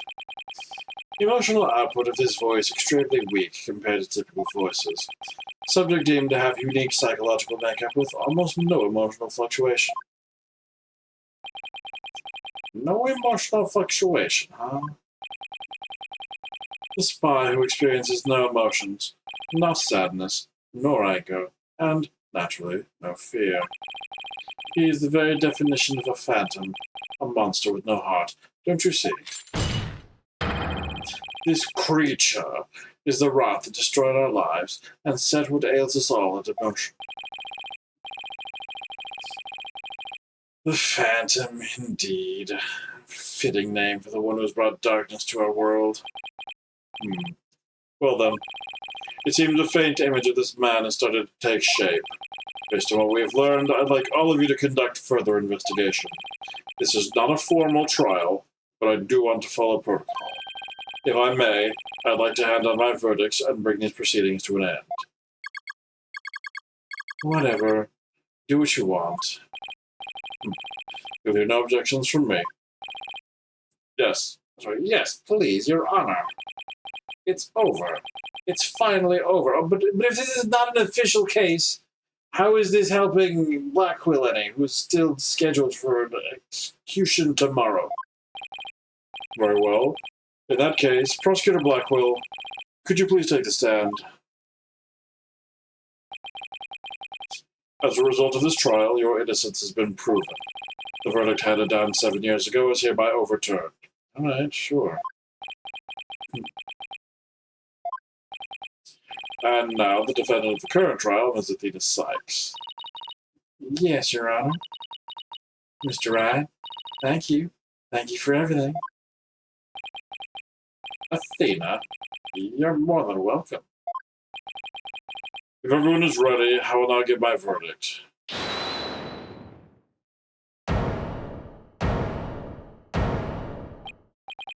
You.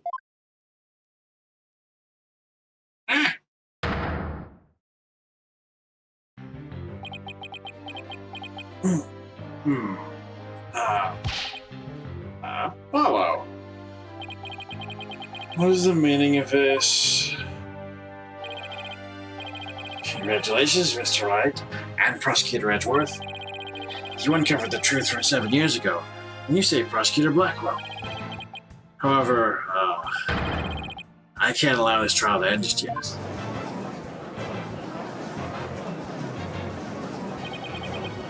Why, Apollo? Why would you do this to us?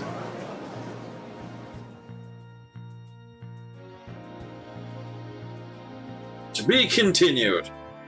Definitely not tonight.